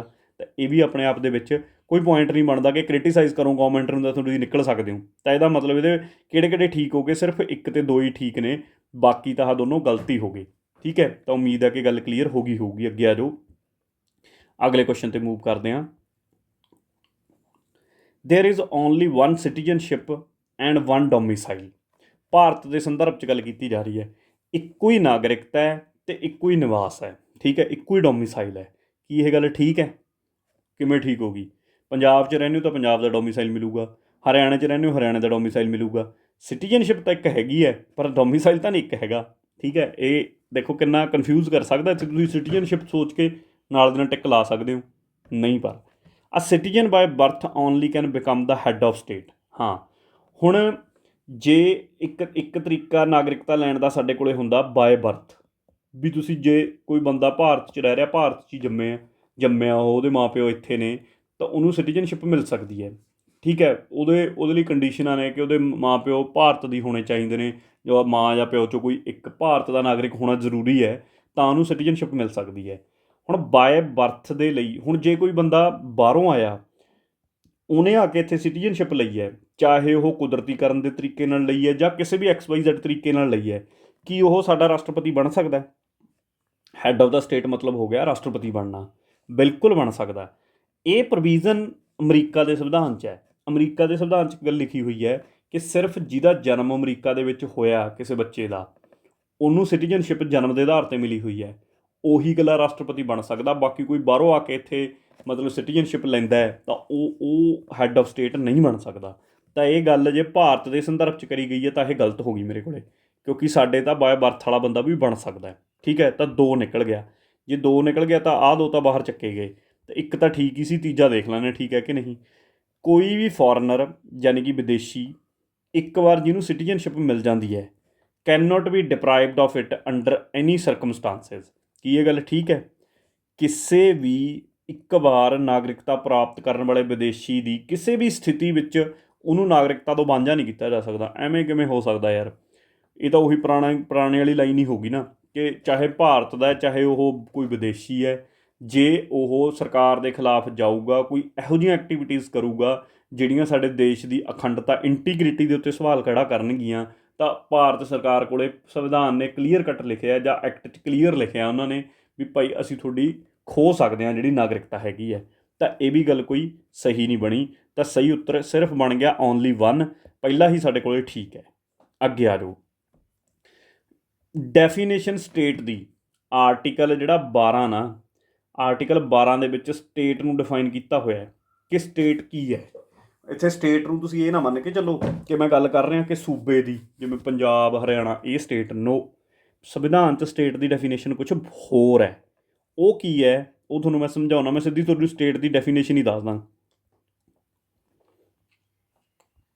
ਜਿਹੜੀ ਇੱਥੇ ਲਿਖੀ ਹੈ। ਇੱਕ ਕਮਿਊਨਿਟੀ ਲੋਕਾਂ ਦੀ ਪਰਮਾਨੈਂਟਲੀ ਆਕੂਪਾਈ ਕਰ ਰਹੀ ਹੈ, ਰਹਿ ਰਹੀ ਹੈ ਇੱਕ ਡੈਫੀਨਿਟ ਟੈਰੀਟਰੀ ਦੇ ਵਿੱਚ, ਜਿਹੜੀ ਕਿ ਪੂਰੀ ਤਰ੍ਹਾਂ ਨਾਲ ਆਜ਼ਾਦ ਹੈ, ਕਿਸੇ ਐਕਸਟਰਨਲ ਕੰਟਰੋਲ ਦੇ ਅੰਡਰ ਨਹੀਂ ਹੈਗੀ, ਅਤੇ ਉਹਨਾਂ ਦੀ ਆਪਦੀ ਇੱਕ ਔਰਗਨਾਈਜ਼ਡ ਸਰਕਾਰ ਹੈ। That is state. ਮਤਲਬ ਕੁਛ ਲੋਕ, ਗਰੁੱਪ ਆਫ ਪੀਪਲ ਰਹਿੰਦੇ ਨੇ, ਇੱਕ ਸੀਮਿਤ ਖੇਤਰ ਹੈ, ਅਤੇ ਉਸ ਖੇਤਰ ਦੇ ਵਿੱਚ ਉਹ ਆਪਦੀ ਆਜ਼ਾਦੀ ਨਾਲ ਰਹਿੰਦੇ ਨੇ, ਕਿਸੇ ਹੋਰ ਬਾਹਰਲੀ ਤਾਕਤ ਦਾ ਉਹਦੇ ਉੱਤੇ ਕੋਈ ਕੰਟਰੋਲ ਨਹੀਂ ਹੈਗਾ, ਅਤੇ ਉਹਨਾਂ ਨੇ ਆਪਦੀ ਇੱਕ ਔਰਗਨਾਈਜ਼ਡ ਸਰਕਾਰ ਬਣਾਈ ਹੋਈ ਹੈ ਅਤੇ ਉਹਦੇ ਔਰਡਰ ਦੇ ਤਹਿਤ ਉਹ ਚੱਲਦੇ ਨੇ।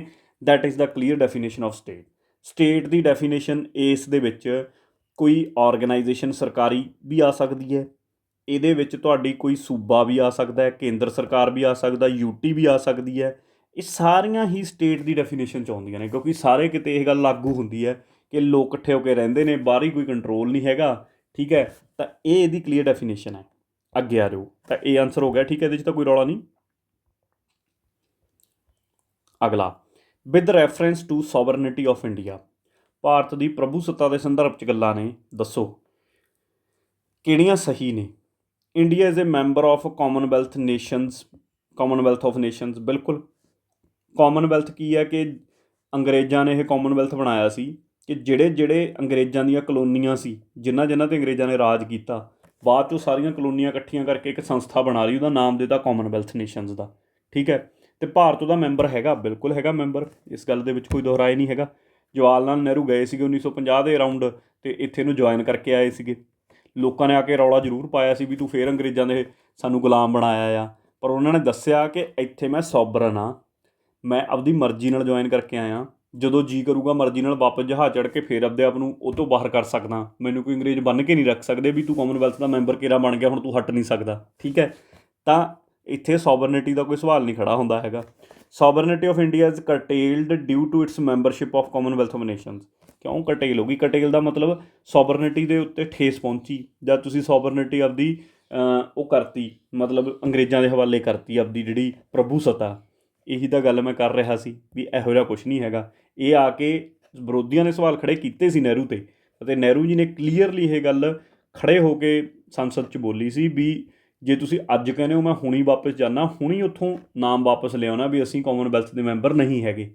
ਪਰ ਕਾਮਨਵੈਲਥ ਦਾ ਮੈਂਬਰ ਬਣਨ ਨਾਲ ਬਹੁਤ ਸਾਰੀਆਂ ਚੀਜ਼ਾਂ, ਕਾਮਨਵੈਲਥ ਦੀਆਂ ਖੇਡਾਂ ਵੀ ਹੁੰਦੀਆਂ ਨੇਗੀਆਂ, ਠੀਕ ਹੈ, ਅਤੇ ਕਾਮਨਵੈਲਥ ਦੇਸ਼ ਆਪਸ 'ਚ ਵਪਾਰ ਵੀ ਕਰਦੇ ਨੇ, ਇਹਨਾਂ ਚੀਜ਼ਾਂ ਦੇ ਫਾਇਦੇ ਨੇ, ਠੀਕ ਹੈ। ਤਾਂ ਇਹ ਪੂਰੀ ਕਹਾਣੀ ਸੀ। ਇਹਦਾ ਮਤਲਬ ਦੂਜੀ ਸਟੇਟਮੈਂਟ ਤਾਂ ਮੇਰੇ ਕੋਲ ਹੋ ਗਈ ਗਲਤ, ਪਹਿਲੀ ਠੀਕ ਹੈ, ਤਾਂ ਇਸ ਕਰਕੇ ਇਹਦਾ ਫਿਰ ਸਹੀ ਉੱਤਰ ਕੀ ਬਣ ਗਿਆ? ਓਨਲੀ 1। ਉਮੀਦ ਆ ਕਲੀਅਰ ਹੋ ਗਿਆ ਹੋਊ। ਅੱਗੇ ਆ ਜਾਓ। There is a parliamentary system of government in India because, ਕਿਉਂ, ਕਿਵੇਂ ਕਹਿ ਸਕਦੇ ਹੋ ਕਿ ਪਾਰਲੀਮੈਂਟਰੀ ਸਿਸਟਮ ਹੈ ਸਾਡੇ ਇੱਥੇ? Lok Sabha is elected directly by the people, parliament can amend the constitution, Rajya Sabha can not be dissolved, council of ministers is responsible to Lok Sabha. This is the exact answer D. Lok Sabha directly elected ਹੈ, ਬਿਲਕੁਲ elected ਹੈ, ਪਰ ਇਹਦਾ ਮਤਲਬ ਇਹ ਨਹੀਂ ਹੈਗਾ ਕਿ ਇਹ ਪਾਰਲੀਮੈਂਟਰੀ ਸਿਸਟਮ ਆ। ਪਾਰਲੀਮੈਂਟਰੀ ਮਤਲਬ ਸੰਸਦੀ ਪ੍ਰਣਾਲੀ ਦੀ ਪਰਿਭਾਸ਼ਾ ਕੀ ਹੈ? ਸੰਸਦੀ ਪ੍ਰਣਾਲੀ ਦੀ ਪਰਿਭਾਸ਼ਾ ਇਹ ਹੈ ਕਿ ਜਿਹੜੇ ਇਹਦੇ ਵਿੱਚ ਇੱਕ ਕਾਊਂਸਲ ਆਫ ਮਿਨਿਸਟਰ ਬਣਨਗੇ, ਮੰਤਰੀ ਬਣਨਗੇ, ਉਹਨਾਂ ਦੀ ਇੱਕ ਸਭਾ ਬਣੂਗੀ ਮੰਤਰੀਆਂ ਦੀ, ਉਹ ਲੋਕ ਸਭਾ ਨੂੰ ਸਿੱਧਮ ਸਿੱਧੀ ਰਿਸਪੋਂਸੀਬਲ ਹੋਊ, ਜ਼ਿੰਮੇਵਾਰ ਹੋਊਗੀ। ਮਤਲਬ ਉਹਨਾਂ ਦਾ ਹਰ ਕੀਤਾ ਹੋਇਆ ਕੰਮ ਜਵਾਬਦੇਹੀ ਉਹਨਾਂ ਦੀ ਕਿੱਥੇ ਬਣੂਗੀ? ਲੋਕ ਸਭਾ 'ਚ ਬਣੂਗੀ। ਜੇ ਇਹ ਗੱਲ ਫਿੱਟ ਬੈਠ ਰਹੀ ਹੈ ਤਾਂ ਤੁਹਾਡੀ ਪ੍ਰਣਾਲੀ ਸੰਸਦੀ ਪ੍ਰਣਾਲੀ ਹੈ, ਨਹੀਂ ਤਾਂ ਰਾਜ ਸਭਾ ਨਹੀਂ ਡਿਜ਼ੋਲਵ ਹੋ ਸਕਦਾ। ਇਹ ਗੱਲਾਂ ਸਾਰੀਆਂ ਠੀਕ ਨੇ। ਪਾਰਲੀਮੈਂਟ ਅਮੈਂਡ ਵੀ ਕਰ ਸਕਦਾ ਕਨਸਟੀਟਿਊਸ਼ਨ ਨੂੰ, ਰਾਜ ਸਭਾ ਕਦੇ ਭੰਗ ਵੀ ਨਹੀਂ ਕੀਤੀ ਜਾ ਸਕਦੀ, ਅਤੇ ਮਤਲਬ ਖ਼ਤਮ ਨਹੀਂ ਕੀਤੀ ਜਾ ਸਕਦੀ, ਲੋਕ ਸਭਾ ਦੇ ਚੁਣੇ ਵੀ ਜਾਂਦੇ ਨੇ। ਪਰ ਇਹ ਗੱਲ ਸੰਸਦੀ ਪ੍ਰਣਾਲੀ ਵਾਲੀ ਗੌਰਮੈਂਟ ਸਰਕਾਰ ਦੀ ਪਰਿਭਾਸ਼ਾ 'ਚ ਨਹੀਂ ਬੈਠਦੀ ਫਿੱਟ। ਪਰਿਭਾਸ਼ਾ ਦੇ ਵਿੱਚ ਇਹੀ ਗੱਲ ਫਿੱਟ ਬੈਠਦੀ ਹੈ ਜਦੋਂ ਜਿਹੜੀ ਕਾਊਂਸਲ ਆਫ ਮਿਨਿਸਟਰ ਤੁਹਾਡੇ ਹੈਗੇ ਨੇ, ਠੀਕ ਹੈ, ਯਾਨੀ ਕਿ ਮੰਤਰੀ ਪਰਿਸ਼ਦ ਲੋਕ ਸਭਾ ਦੇ ਪ੍ਰਤੀ ਜ਼ਿੰਮੇਵਾਰ ਹੈ ਜਿੱਥੇ ਵੀ, ਜਿਹੜੇ ਵੀ ਦੇਸ਼ 'ਚ, ਤਾਂ ਉੱਥੇ ਤੁਸੀਂ ਕਹਿ ਸਕਦੇ ਹੋ ਕਿ ਪਾਰਲੀਮੈਂਟਰੀ ਫਾਰਮ ਆਫ ਗਵਰਨਮੈਂਟ ਹੈ। ਸਮਝ ਗਏ? ਆ ਜਾਓ। ਮੇਨ ਐਡਵਾਂਟੇਜ ਕੀ ਹੈ parliamentary farm of government the? Again same ਲਗਭਗ ਬਦਲ ਕੇ ਲਿਖਿਆ ਹੋਇਆ ਕੁਐਸਚਨ ਹੈ, ਠੀਕ ਹੈ। ਜਿਹੜਾ ਐਗਜ਼ੈਕਟਿਵ ਹੈ ਉਹ ਹਮੇਸ਼ਾ ਰਿਸਪੋਂਸੀਬਲ ਰਹਿੰਦਾ ਲੈਜਿਸਲੇਚਰ ਨੂੰ। ਆਹੀ ਤਾਂ ਗੱਲ ਹੈ। ਲੈਜਿਸਲੇਚਰ ਕੀ ਹੈ? ਲੋਕ ਸਭਾ। ਐਗਜ਼ੈਕਟਿਵ ਕੀ ਹੈ? ਐਗਜ਼ੈਕਟਿਵ 'ਚ ਇੱਕ ਤਾਂ ਮੰਤਰੀ ਆਉਂਦੇ ਨੇ, ਅਤੇ ਦੂਜੇ ਕੀ ਆਉਂਦੇ ਨੇ? IS ਲੋਬੀ, ਜਿਹੜੀ ਬਿਊਰੋਕਰੇਸੀ ਹੈ।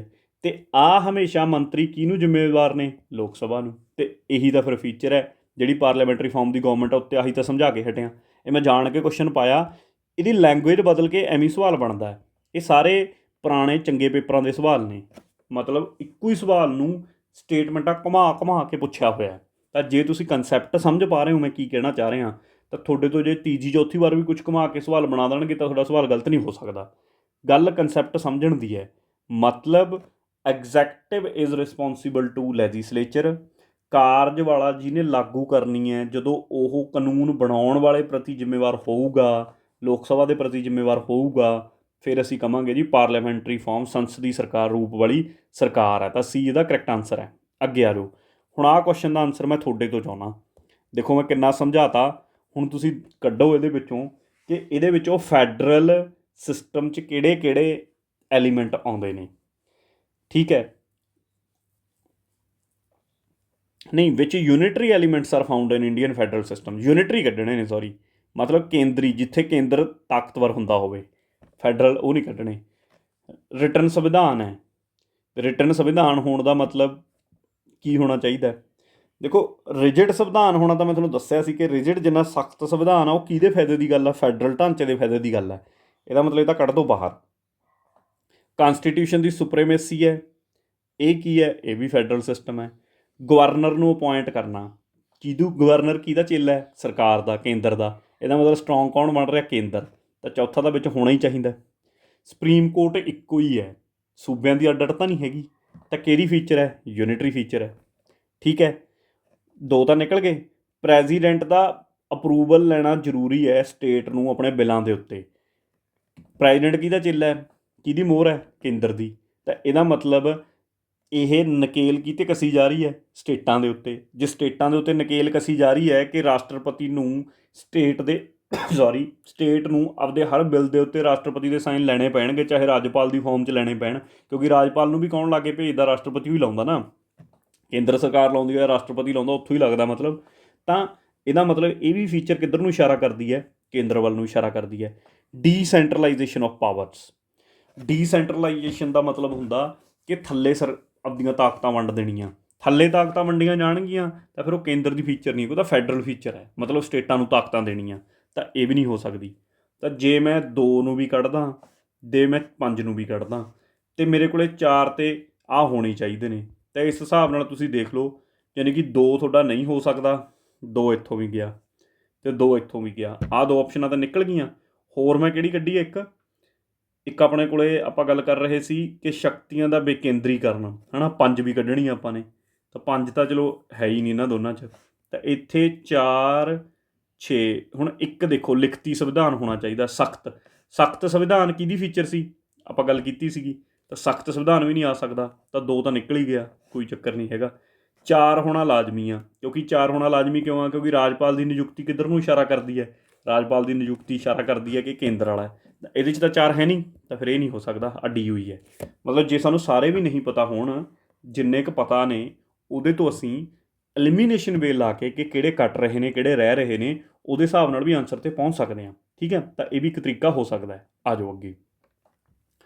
Out of the following statements, ਜਿਹੜੀਆਂ ਥੱਲੇ ਦਿੱਤੀਆਂ ਹੋਏ ਕਥਨ ਨੇ, ਇੱਕ ਨੂੰ ਚੁਣੋ that brings out the principle underlying the cabinet form of government, ਜਿਹੜਾ ਇਹ ਪ੍ਰਿੰਸੀਪਲ ਦੱਸਦਾ ਕਿ ਕੈਬਨਿਟ ਫਾਰਮ ਆਫ ਗਵਰਨਮੈਂਟ ਕਿਵੇਂ ਦੀ ਹੋਊਗੀ। ਠੀਕ ਹੈ, ਇਹ ਪੁੱਛਿਆ।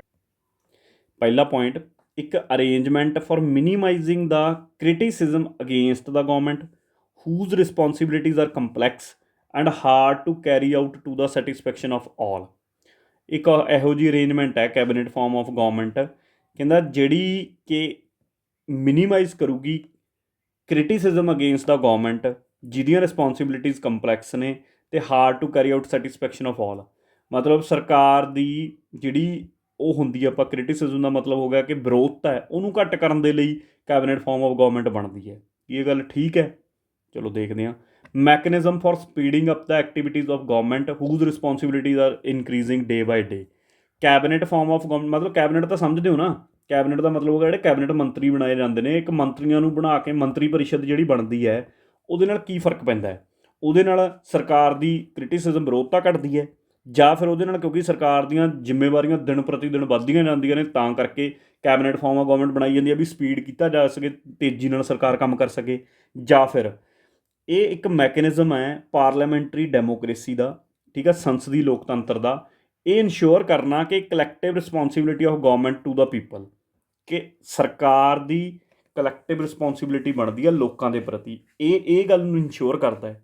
ਜਾਂ ਇੱਕ ਇਹੋ ਜਿਹਾ ਡਿਵਾਈਸ ਹੈ ਜਿਹੜਾ ਸਟਰੈਂਥਨ ਕਰਦਾ ਹੈ hands of the head of the government who hold over the people in A state of decline. ਅਤੇ ਜੇ ਅਸੀਂ ਇਹਦੇ ਵਿੱਚੋਂ ਸਾਰੇ ਕਥਨਾਂ ਨੂੰ ਪੜ੍ਹੀਏ ਤਾਂ ਮੋਟੇ ਤੌਰ 'ਤੇ ਇਹ ਵੀ ਉਸੇ ਗੱਲ ਵੱਲ ਹੀ ਕਿਤੇ ਨਾ ਕਿਤੇ ਇਸ਼ਾਰਾ ਕਰ ਰਹੀ ਹੈ ਕਿ executive is responsible to the legislature, Lok Sabha. ਅਤੇ ਲੋਕ ਸਭਾ ਕਿੱਥੋਂ ਚੁਣ ਕੇ ਆਈ ਹੈ? ਲੋਕਾਂ ਤੋਂ ਚੁਣ ਕੇ ਆਈ ਹੈ। ਤਾਂ ਲੋਕ ਸਭਾ ਲੋਕਾਂ ਤੋਂ ਡਾਇਰੈਕਟਲੀ ਚੁਣ ਕੇ ਆਈ ਹੈ, ਇਸੇ ਕਰਕੇ ਇਹ ਮੈਕੈਨਿਜ਼ਮ ਹੈ ਜਿਹੜਾ ਇਹ ਕੈਬਨਿਟ ਬਣਾਈ ਜਾਂਦੀ ਹੈ ਕਿ ਪਾਰਲੀਮੈਂਟਰੀ ਡੈਮੋਕ੍ਰੇਸੀ 'ਚ ਇਹ ਯਕੀਨਨ ਬਣਾਉਂਦੀ ਹੈ ਕਿ ਤੁਹਾਡੀ ਭਾਈ ਜਿਹੜੀ ਰਿਸਪੋਂਸੀਬਿਲਿਟੀ ਜ਼ਿੰਮੇਵਾਰੀ ਹੈ ਸਰਕਾਰ ਦੀ, ਉਹ ਲੋਕਾਂ ਪ੍ਰਤੀ ਹੈ। ਲੋਕ ਸਭਾ ਪ੍ਰਤੀ ਹੋਣ ਦਾ ਮਤਲਬ ਹੀ ਹੈ ਕਿ ਲੋਕਾਂ ਪ੍ਰਤੀ ਹੈ, ਕਿਉਂਕਿ ਲੋਕ ਸਭਾ ਦੇ ਵਿੱਚ ਜਿਹੜੇ ਬੈਠੇ ਨੇ ਉਹ ਬੰਦੇ 450 ਵਾਂਗੂ, ਉਹ ਸਾਰੇ 550 ਵਾਂਗੂ ਬੰਦਾ, ਜਿੰਨੇ ਵੀ ਬੰਦੇ ਬੈਠੇ ਨੇ 545 ਨੂੰ ਤੂੜੀ, ਤਾਂ ਉਹ ਸਾਰੇ ਬੰਦੇ ਲੋਕਾਂ ਦੇ ਨੁਮਾਇੰਦੇ ਨੇ ਜਿਹੜੇ ਲੋਕਾਂ ਨੇ ਚੁਣ ਕੇ ਭੇਜੇ ਨੇ। ਤੁਹਾਡੀ ਉਹਨਾਂ ਪ੍ਰਤੀ ਜ਼ਿੰਮੇਵਾਰੀ ਹੈ ਅਤੇ ਤੁਹਾਡੀ ਲੋਕਾਂ ਪ੍ਰਤੀ ਜ਼ਿੰਮੇਵਾਰੀ ਹੈ, ਤਾਂ ਇਸ ਕਰਕੇ ਇਹਦਾ ਕਰੈਕਟ ਆਨਸਰ ਸੀ। ਇਨਡਾਇਰੈਕਟ ਤੀਸਰਾ ਕੁਐਸਚਨ ਆ ਗਿਆ, ਇਹ ਇੱਕੋ ਹੀ ਸਟੇਟਮੈਂਟ ਦੇ ਵਿੱਚੋਂ ਇਨਡਾਇਰੈਕਟ ਵੇ ਨਾਲ ਬਣਿਆ ਹੋਇਆ। ਫਿਰ ਅਸੀਂ ਕਹਿੰਦੇ ਹਾਂ ਕਿ ਇਹ ਸਵਾਲ ਔਖੇ ਵਾਲੇ ਨੇ, ਸਮਝ ਹੀ ਨਹੀਂ ਆਏ ਜੀ ਪੋਲਿਟੀ ਦੇ ਸਵਾਲ। ਔਖਾ ਕੁਛ ਨਹੀਂ ਹੈ, ਥੋੜ੍ਹਾ ਜਿਹਾ ਲੌਜੀਕਲੀ ਸੋਚੋ, ਚੀਜ਼ ਨੂੰ ਸਮਝੋ, ਸਮਝ ਕੇ ਫਿਰ ਜਦੋਂ ਸਵਾਲ 'ਤੇ ਫਿੱਟ ਕਰੋਗੇ ਬੜੇ ਵਧੀਆ ਤਰੀਕੇ ਨਾਲ ਫਿੱਟ ਹੋਊਗੀ। ਯਾਰ ਇਹੋ ਜਿਹਾ ਕੁਛ ਹੈ ਹੀ ਨਹੀਂ ਵੀ ਚੀਜ਼ ਸਮਝ 'ਚ ਨਾ ਆਵੇ, ਹੈ ਨਾ। ਮੈਂ ਉਮੀਦ ਕਰਦਾ ਕਿ ਇਹ ਸਟੇਟਮੈਂਟ ਦੀ ਪਕੜ ਤੁਹਾਡੇ ਹੱਥ 'ਚ ਹੁਣ ਹੋਊਗੀ, ਕਿਉਂਕਿ ਇਹ ਸਵਾਲ ਬਣਦਾ, ਮੈਂ ਤੁਹਾਨੂੰ ਦੱਸਿਆ, ਵੱਖਰੇ ਢੰਗ ਨਾਲ ਬਣਦਾ ਇਹ ਸਵਾਲ। ਆ ਜਾਓਗੇ। In context of India which of the following principles are implied institutionally in the parliamentary government. Bharat ਦੇ ਸੰਦਰਭ ਵਿੱਚ ਹੇਠ ਲਿਖਿਆਂ ਵਿੱਚੋਂ ਕਿਹੜੇ ਸਿਧਾਂਤ ਸੰਸਦੀ ਸਰਕਾਰ ਵਿੱਚ ਸੰਸਥਾਗਤ ਤੌਰ 'ਤੇ ਨਿਸ਼ਚਿਤ ਹਨ? ਦੇਖ ਲੈਂਦੇ ਹਾਂ। ਪਾਰਲੀਮੈਂਟਰੀ ਫਾਰਮ ਆਫ ਗਵਰਨਮੈਂਟ ਦੇ ਵਿੱਚ ਕਿਹੜੇ ਲੱਗਦੇ ਨੇ? ਮੈਂਬਰਸ ਜਿਹੜੇ ਹੋਣਗੇ ਕੈਬਨਿਟ ਦੇ ਬੰਦੇ ਹੋਣਗੇ, ਉਹ ਪਾਰਲੀਮੈਂਟ ਦੇ ਮੈਂਬਰ ਹੋਣਗੇ। ਮਨਿਸਟਰ ਜਿਹੜੇ ਮੰਤਰੀ ਹੋਣਗੇ ਉਹ ਉਨਾ ਚਿਰ ਹੀ ਆਫਿਸ 'ਚ ਬਹਿੰਦੇ ਨੇ ਜਿੰਨਾ ਚਿਰ ਸੰਸਦ ਦੇ ਵਿੱਚ ਉਹਨਾਂ ਕੋਲ ਕੌਨਫੀਡੈਂਸ ਹੈ। Cabinet is headed by the head of the state. ਹੁਣ ਆ ਜਾਓ, ਪਹਿਲੀ ਗੱਲ ਤਾਂ ਆਹ ਤਾਂ ਗੱਲ ਹੋ ਗਈ ਗਲਤ। ਕਿਉਂ? ਕੈਬਨਿਟ ਜਿਹੜੀ ਬਣਦੀ ਹੈ, ਹੁਣ ਕੈਬਨਿਟ ਕੀ ਹੈ? ਲੋਕ ਸਭਾ ਦੇ ਵਿੱਚ ਇੱਕ ਸਰਕਾਰ ਚੁਣੀ ਗਈ, ਬੀਜੇਪੀ ਦੀ ਸਰਕਾਰ ਚੁਣੀ ਗਈ। ਬੀਜੇਪੀ ਦੀ ਸਰਕਾਰ ਨੇ ਆਪਦੀ ਇੱਕ ਕੈਬਨਿਟ ਬਣਾਈ ਜਿਹਦੇ ਵਿੱਚ ਵੱਖਰੇ ਵੱਖਰੇ ਮੰਤਰੀ ਲਾ ਲਏ। ਉਹਦੇ ਵਿੱਚ ਤੁਹਾਡਾ ਇੱਕ ਫਾਈਨਾਂਸ ਵਿੱਤ ਮੰਤਰੀ ਹੈ ਨਿਰਮਲਾ ਸੀਤਾਰਮਨ, ਰੱਖਿਆ ਮੰਤਰੀ ਹੈ ਉਹਦੇ ਵਿੱਚ, ਠੀਕ ਹੈ। ਉਹਦੇ ਵਿੱਚ ਹੋਮ ਮਿਨਿਸਟਰ ਹੈ ਇੱਕ, ਅਮਿਤ ਸ਼ਾਹ ਹੋ ਗਿਆ ਜਾਂ XYZ, ਰਾਜਨਾਥ ਸਿੰਘ ਹੋ ਗਿਆ, ਫਲਾਣਾ ਧਮਕਾਣਾ ਧਮਕਾਣਾ, ਸਾਰੇ ਮੰਤਰੀ ਨੇ। ਇਹ ਸਾਰੇ ਮੰਤਰੀ ਕੌਣ ਲਾਉਂਦਾ ਹੈ? ਕਹਿੰਦੇ ਦੋ ਹੀ ਬੰਦੇ ਲਾਉਂਦੇ ਨੇ ਜੀ, ਇੱਕ PM ਹੈ ਖੁਦ ਅਤੇ ਦੂਜਾ ਅਮਿਤ ਸ਼ਾਹ ਹੈ। ਚਲੋ ਇਹ ਤਾਂ ਕਹਿਣ ਦੀ ਗੱਲ ਆ ਗਈ, ਤਾਂ ਤਾਕਤ PM ਦੀ ਚੱਲਦੀ ਹੈ। ਅਤੇ PM ਹੈੱਡ ਆਫ ਸਟੇਟ ਨਹੀਂ ਹੈਗਾ, ਹੈੱਡ ਆਫ ਸਟੇਟ ਤਾਂ ਰਾਸ਼ਟਰਪਤੀ ਹੈ। ਹੈੱਡ ਆਫ ਸਟੇਟ ਸਭ ਤੋਂ ਉੱਚੀ ਪਦ ਦੀ, ਜਦੋਂ ਅਸੀਂ ਆਰਡਰ ਆਫ ਪ੍ਰੀਸੀਡੈਂਸ ਦੇਖਦੇ ਹਾਂ ਕਿ ਆਰਡਰ ਦੇ ਵਿੱਚ ਵੀ ਸਭ ਤੋਂ ਟੌਪ ਪੋਜੀਸ਼ਨ ਕਿਹਦੀ ਆਉਂਦੀ ਹੈ, ਫਿਰ ਕਿਹਦੀ ਆਉਂਦੀ ਹੈ, ਫਿਰ ਕਿਹਦੀ, ਸਭ ਤੋਂ ਉੱਤੇ ਪ੍ਰੈਜ਼ੀਡੈਂਟ ਦੀ ਪੋਜੀਸ਼ਨ ਆਉਂਦੀ ਹੈ, ਉਹੀ ਹੈੱਡ ਆਫ ਦੀ ਸਟੇਟ ਹੈ। ਉਹ ਗੱਲ ਅੱਡ ਹੈ ਕਿ ਪੱਲੇ ਪੁੱਲੇ ਤਾਂ ਉਹਦੇ ਕਿੰਨਾ ਕੁਛ ਆਪਾਂ ਨੂੰ ਪਤਾ ਹੀ ਹੈ ਭਾਰਤ ਦੇ ਵਿੱਚ, ਕਿਉਂਕਿ ਭਾਰਤ ਦਾ ਸਿਸਟਮ ਹੀ ਇਹੋ ਜਿਹਾ। ਪੱਲੇ ਉਹਦੇ ਤਾਂ ਹੀ ਨਹੀਂ ਪਾਇਆ ਹੋਇਆ, ਤਾਂ ਹੀ ਤਾਂ ਉਹਦੀਆਂ ਵੋਟਾਂ ਨਹੀਂ ਕਰਾਈਆਂ ਜਾਂਦੀਆਂ। ਜੇ ਇਹਦੀਆਂ ਵੀ ਵੋਟਾਂ ਕਰਾ ਕੇ ਇਹਨੂੰ ਸਿੱਧੇ ਤੌਰ 'ਤੇ ਚੁਣਨ ਲੱਗ ਜਾਈਏ ਫਿਰ ਤਾਂ ਇਹ ਪ੍ਰਧਾਨ ਮੰਤਰੀ ਨੂੰ ਵੀ ਚੈਲੰਜ ਕਰੂਗਾ। ਹੁਣ ਤਾਂ ਹੀ ਢਕਿਆ ਰਹਿੰਦਾ ਵੀ ਪ੍ਰਧਾਨ ਮੰਤਰੀ ਦਾ ਚੁਣ ਕੇ ਆਇਆ ਹੋਇਆ, ਮੈਂ ਅਸਿੱਧੇ ਤੌਰ 'ਤੇ ਚੁਣਿਆ, ਇਹਨਾਂ ਨਹੀਂ ਚੁਣਿਆ। ਤਾਂ ਤਾਕਤ ਕਿਹਦੇ ਕੋਲੇ ਵੱਧ ਹੋਊਗੀ? ਜਿਹੜਾ ਸਿੱਧਾ ਚੁਣ ਕੇ ਆਇਆ। ਚੁਣੀ ਹੋਈ ਸਰਕਾਰ ਕੋਲੇ ਜ਼ਿਆਦਾ ਤਾਕਤ ਹੁੰਦੀ ਹੈ। ਆਹੀ ਤਾਂ ਅੱਜ ਦੇ ਟਾਈਮ ਦੇ ਉੱਤੇ ਸੂਬਾ ਸਰਕਾਰ ਰੌਲਾ ਪਾ ਰਹੀ ਹੈ ਪੰਜਾਬ ਦੀ। ਗਵਰਨਰ ਤੁਸੀਂ ਨੇ ਡਾਇਰੈਕਟ ਲਾ ਕੇ ਭੇਜਿਆ, ਇੱਥੇ 92 ਸੀਟਾਂ ਜਿਤਾ ਕੇ ਲੋਕਾਂ ਨੇ ਸਰਕਾਰ ਚੁਣੀ ਹੈ, ਅਤੇ ਤੁਸੀਂ ਕਹਿੰਦੇ ਹੋ ਜੀ ਗਵਰਨਰ ਦੀ ਚੱਲੂਗੀ ਕਿ ਸੂਬੇ ਸਰਕਾਰ ਦੀ ਨਹੀਂ ਚੱਲੂਗੀ। ਠੀਕ ਹੈ, ਸੁਪਰੀਮ ਕੋਰਟ ਨੇ ਵੀ ਤਾਂ ਇਹੀ ਸਮਝਾਇਆ ਨਾ ਕੇਂਦਰ ਸਰਕਾਰ ਨੂੰ ਕਿ ਗਵਰਨਰ ਸਾਹਿਬ ਠੀਕ ਹੈ, ਤੁਹਾਡੇ ਕੋਲ ਇਹ ਤਾਕਤ ਹੈਗੀ ਹੈ ਕਿ ਤੁਸੀਂ ਸੂਬੇ ਦੀ ਸਰਕਾਰ ਦੇ ਚੱਲ ਰਹੇ ਕੰਮਾਂ ਬਾਰੇ ਜਾਣਕਾਰੀ ਮੁੱਖ ਮੰਤਰੀ ਤੋਂ ਲੈ ਸਕਦੇ ਹੋ। ਇਹ ਸੰਵਿਧਾਨ ਨੇ ਕਿਹਾ ਕਿ ਰਾਸ਼ਟਰਪਤੀ ਜਿਹੜੀ ਸੰਸਦ ਹੈ, ਲੋਕ ਸਭਾ ਹੈ ਜਾਂ ਰਾਜ ਸਭਾ, ਉੱਥੇ ਕੀ ਕੰਮ ਹੋ ਰਿਹਾ ਹੈ ਕੇਂਦਰ ਸਰਕਾਰ ਤੋਂ ਹਰ ਚੀਜ਼ ਪੁੱਛ ਸਕਦਾ ਅਤੇ ਕੇਂਦਰ ਸਰਕਾਰ ਜਵਾਬ ਦੇਣਾ, ਕੇਂਦਰ ਸਰਕਾਰ ਦੀ ਜਵਾਬਦੇਹੀ ਬਣਦੀ ਹੈ ਉੱਥੇ।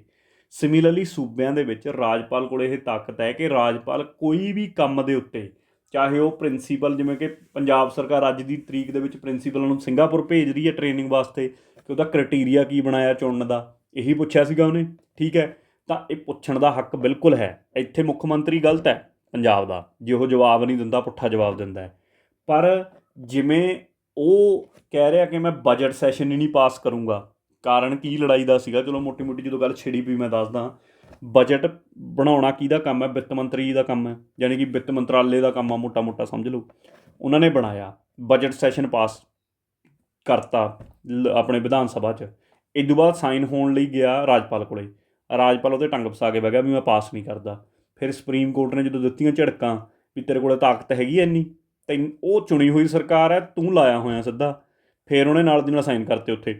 ਠੀਕ ਹੈ, ਪਰ ਨਾਲ CM ਸਾਹਿਬ ਨੂੰ ਵੀ ਸਮਝਾਤਾ ਸੁਪਰੀਮ ਕੋਰਟ ਨੇ ਵੀ ਇੱਥੇ ਇੰਨੀ ਤੁਹਾਡੀ ਵੀ ਅਡਵਾਈ ਨਹੀਂ ਚੱਲਦੀ, ਤੁਹਾਨੂੰ ਜਵਾਬ ਤਾਂ ਘੱਟੋ ਘੱਟ ਇਹਨੂੰ ਦੇਣਾ ਹੀ ਪਊਗਾ, ਤੁਸੀਂ ਦੱਸੋ ਤਾਂ ਸਹੀ ਵੀ ਤੁਸੀਂ ਕੀ ਕਰ ਰਹੇ ਹੋ। ਤਾਂ ਉਹੀ ਚੀਜ਼ ਹੈ, ਹੈੱਡ ਆਫ ਸਟੇਟ ਇੰਨੀ ਜ਼ਿਆਦਾ ਤਾਕਤ ਨਹੀਂ ਰੱਖਦਾ ਜਿੰਨੀ ਆਪਾਂ ਸਮਝ ਲਈਏ, ਬਸ ਨੋਮੀਨਲ ਜਿਹਾ ਹੈੱਡ ਹੈ ਨਾਮ ਦਾ, ਰੀਅਲ ਹੈੱਡ ਤਾਂ PM ਹੀ ਹੈ।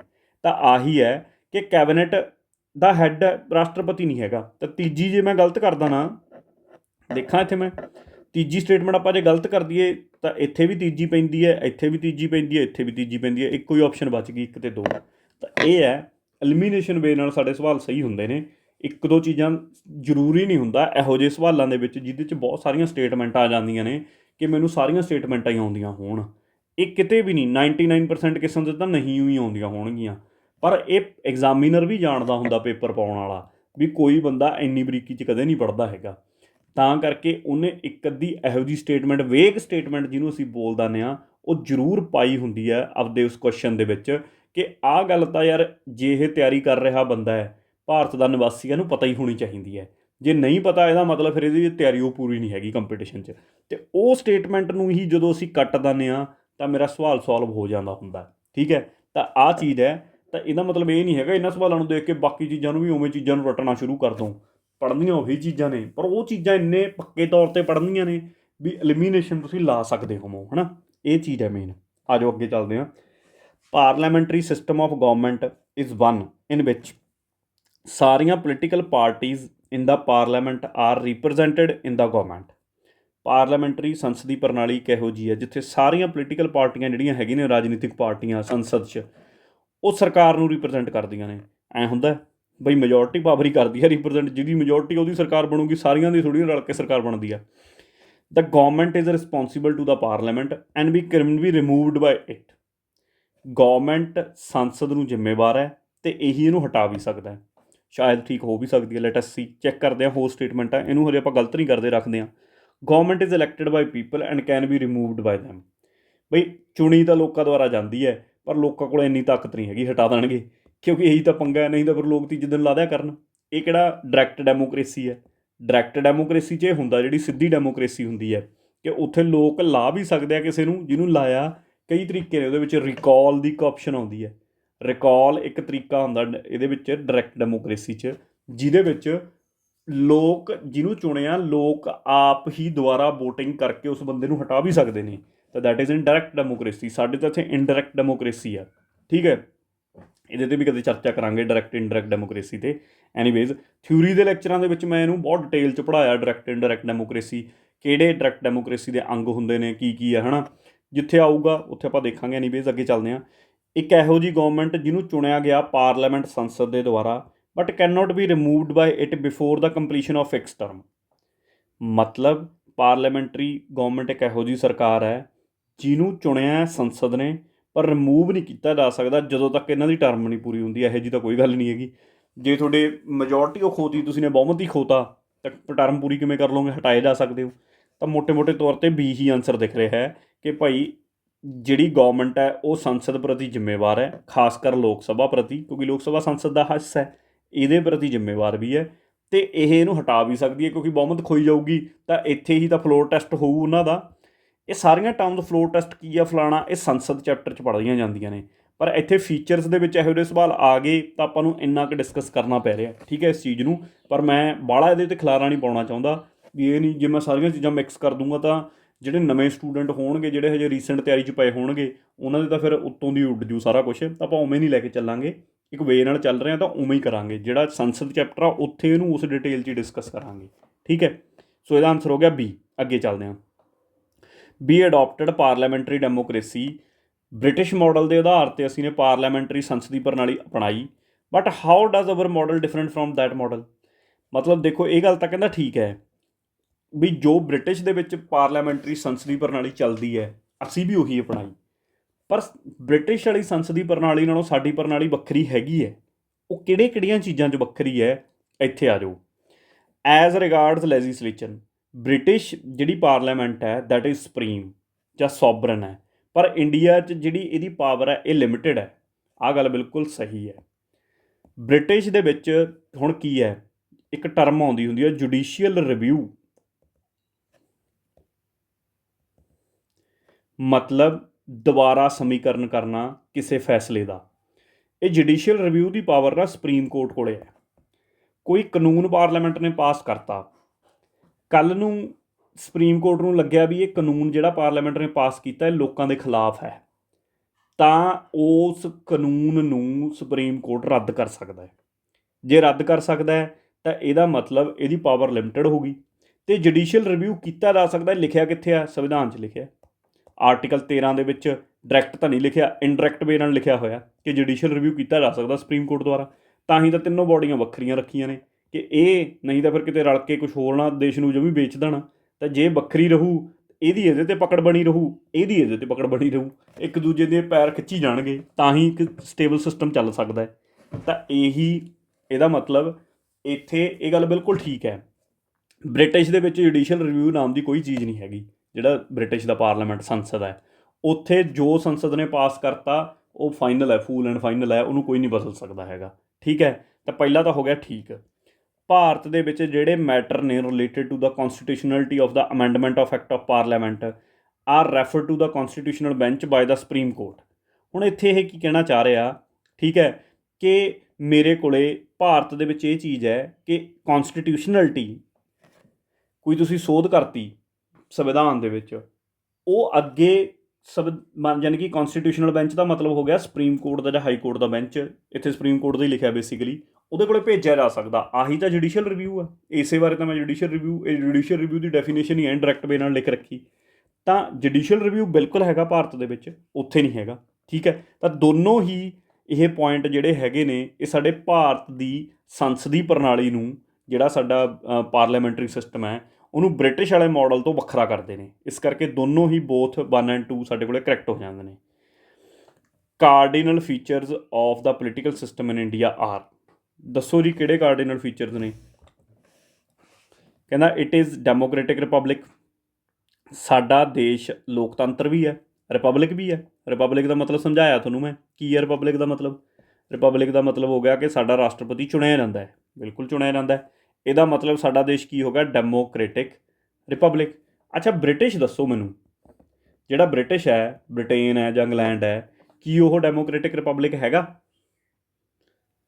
ਬਹੁਤੇ ਕਹਿਣਗੇ ਹਾਂ, ਬਹੁਤੇ ਕਹਿਣਗੇ ਨਾ। ਜਿਹੜੇ ਤਾਂ ਕਹਿ ਰਹੇ ਨੇ ਹਾਂ, ਉਹਨਾਂ ਦਾ ਤਾਂ ਹੋ ਗਿਆ ਗਲਤ। ਜਿਹੜੇ ਕਹਿ ਰਹੇ ਨੇ ਨਾ, ਉਹਨਾਂ ਦਾ ਹੋ ਗਿਆ ਸਹੀ। ਪਰ ਤਰਕ ਦਿਓ, ਤਰਕ ਦੇਖੋ ਬੜਾ ਸਿੰਪਲ ਜਿਹਾ ਇੰਨਾ। ਲੋਕਤੰਤਰ ਹੈਗਾ ਡੈਮੋਕ੍ਰੈਟਿਕ, ਬਿਲਕੁਲ ਹੈਗਾ, ਪਰ ਰਿਪਬਲਿਕ ਨਹੀਂ ਹੈਗਾ। ਰਿਪਬਲਿਕ ਪਤਾ ਕਿਉਂ ਨਹੀਂ ਹੈਗਾ, ਉੱਥੇ ਹੈੱਡ ਆਫ ਸਟੇਟ ਪਤਾ ਕਿਹਨੂੰ ਬਣਾਇਆ ਜਾਂਦਾ। ਹੈੱਡ ਆਫ ਸਟੇਟ ਮਨਾਰਕ, ਜਿਹੜੀ ਉੱਥੋਂ ਦੀ ਰਾਣੀ ਐਲਿਜ਼ਬੈਥ ਫਲਾਣਾ ਧਮਕਾਣਾ, ਉਹਨੂੰ ਚੁਣਿਆ ਥੋੜ੍ਹਾ ਜਾਂਦਾ। ਉਹ ਤਾਂ ਵੰਸ਼ਜ ਹੈ, ਪਹਿਲਾਂ ਜਿਹੜੇ ਰਾਜੇ ਮਹਾਰਾਜੇ ਚੱਲਦੇ ਆ ਰਹੇ ਨੇ, ਬਸ ਗਾਹਾਂ ਉਹਦੀ ਪੋਤੀ, ਉਹਦਾ ਮੁੰਡਾ, ਐਂ ਬਣਦੇ ਰਹਿੰਦੇ ਨੇ। ਤਾਂ ਇਸ ਕਰਕੇ ਰਿਪਬਲਿਕ ਹੋਣ ਦਾ ਮਤਲਬ ਇਹ ਹੁੰਦਾ, ਗਣਰਾਜ ਹੋਣ ਦਾ ਮਤਲਬ ਇਹ ਹੁੰਦਾ ਕਿ ਹੈੱਡ ਚੁਣਿਆ ਗਿਆ ਸਿੱਧੇ ਜਾਂ ਸਿੱਧੇ ਤੌਰ 'ਤੇ, ਪਰ ਉੱਥੇ ਨਹੀਂ ਚੁਣਿਆ ਗਿਆ। ਇਸ ਕਰਕੇ ਬ੍ਰਿਟਿਸ਼ ਨਹੀਂ ਹੈਗਾ। ਕੈਨੇਡਾ ਵੀ ਨਹੀਂ ਹੈਗਾ, ਕਿਉਂਕਿ ਕੈਨੇਡਾ ਦਾ ਵੀ ਹੈੱਡ ਆਫ ਸਟੇਟ ਨਹੀਂ ਚੁਣਿਆ ਜਾਂਦਾ ਹੈਗਾ, ਰਾਈਟ। ਤਾਂ ਇਹ ਚੀਜ਼ਾਂ ਸਾਨੂੰ ਪਤਾ ਹੋਣ। ਅੱਗੇ ਤਾਂ ਪਹਿਲੀ ਗੱਲ ਤਾਂ ਭਾਰਤ ਦੇ ਸੰਦਰਭ 'ਚ ਪੁੱਛਿਆ ਤਾਂ ਬਿਲਕੁਲ ਠੀਕ ਹੈ। ਪਾਰਲੀਮੈਂਟਰੀ ਫਾਰਮ ਆਫ ਗਵਰਨਮੈਂਟ ਹੈ, ਬਿਲਕੁਲ ਹੈਗੀ ਹੈ ਜੀ, ਸਾਡੇ ਸੰਸਦੀ ਪ੍ਰਣਾਲੀ ਹੈ। Supreme power best in the people of India, ਖਾਸ ਤਾਕਤ ਲੋਕਾਂ ਦੇ ਵਿੱਚ ਹੀ ਵਸੀ ਹੋਈ ਹੈ, ਆ ਵੀ ਗੱਲ ਠੀਕ ਹੈ।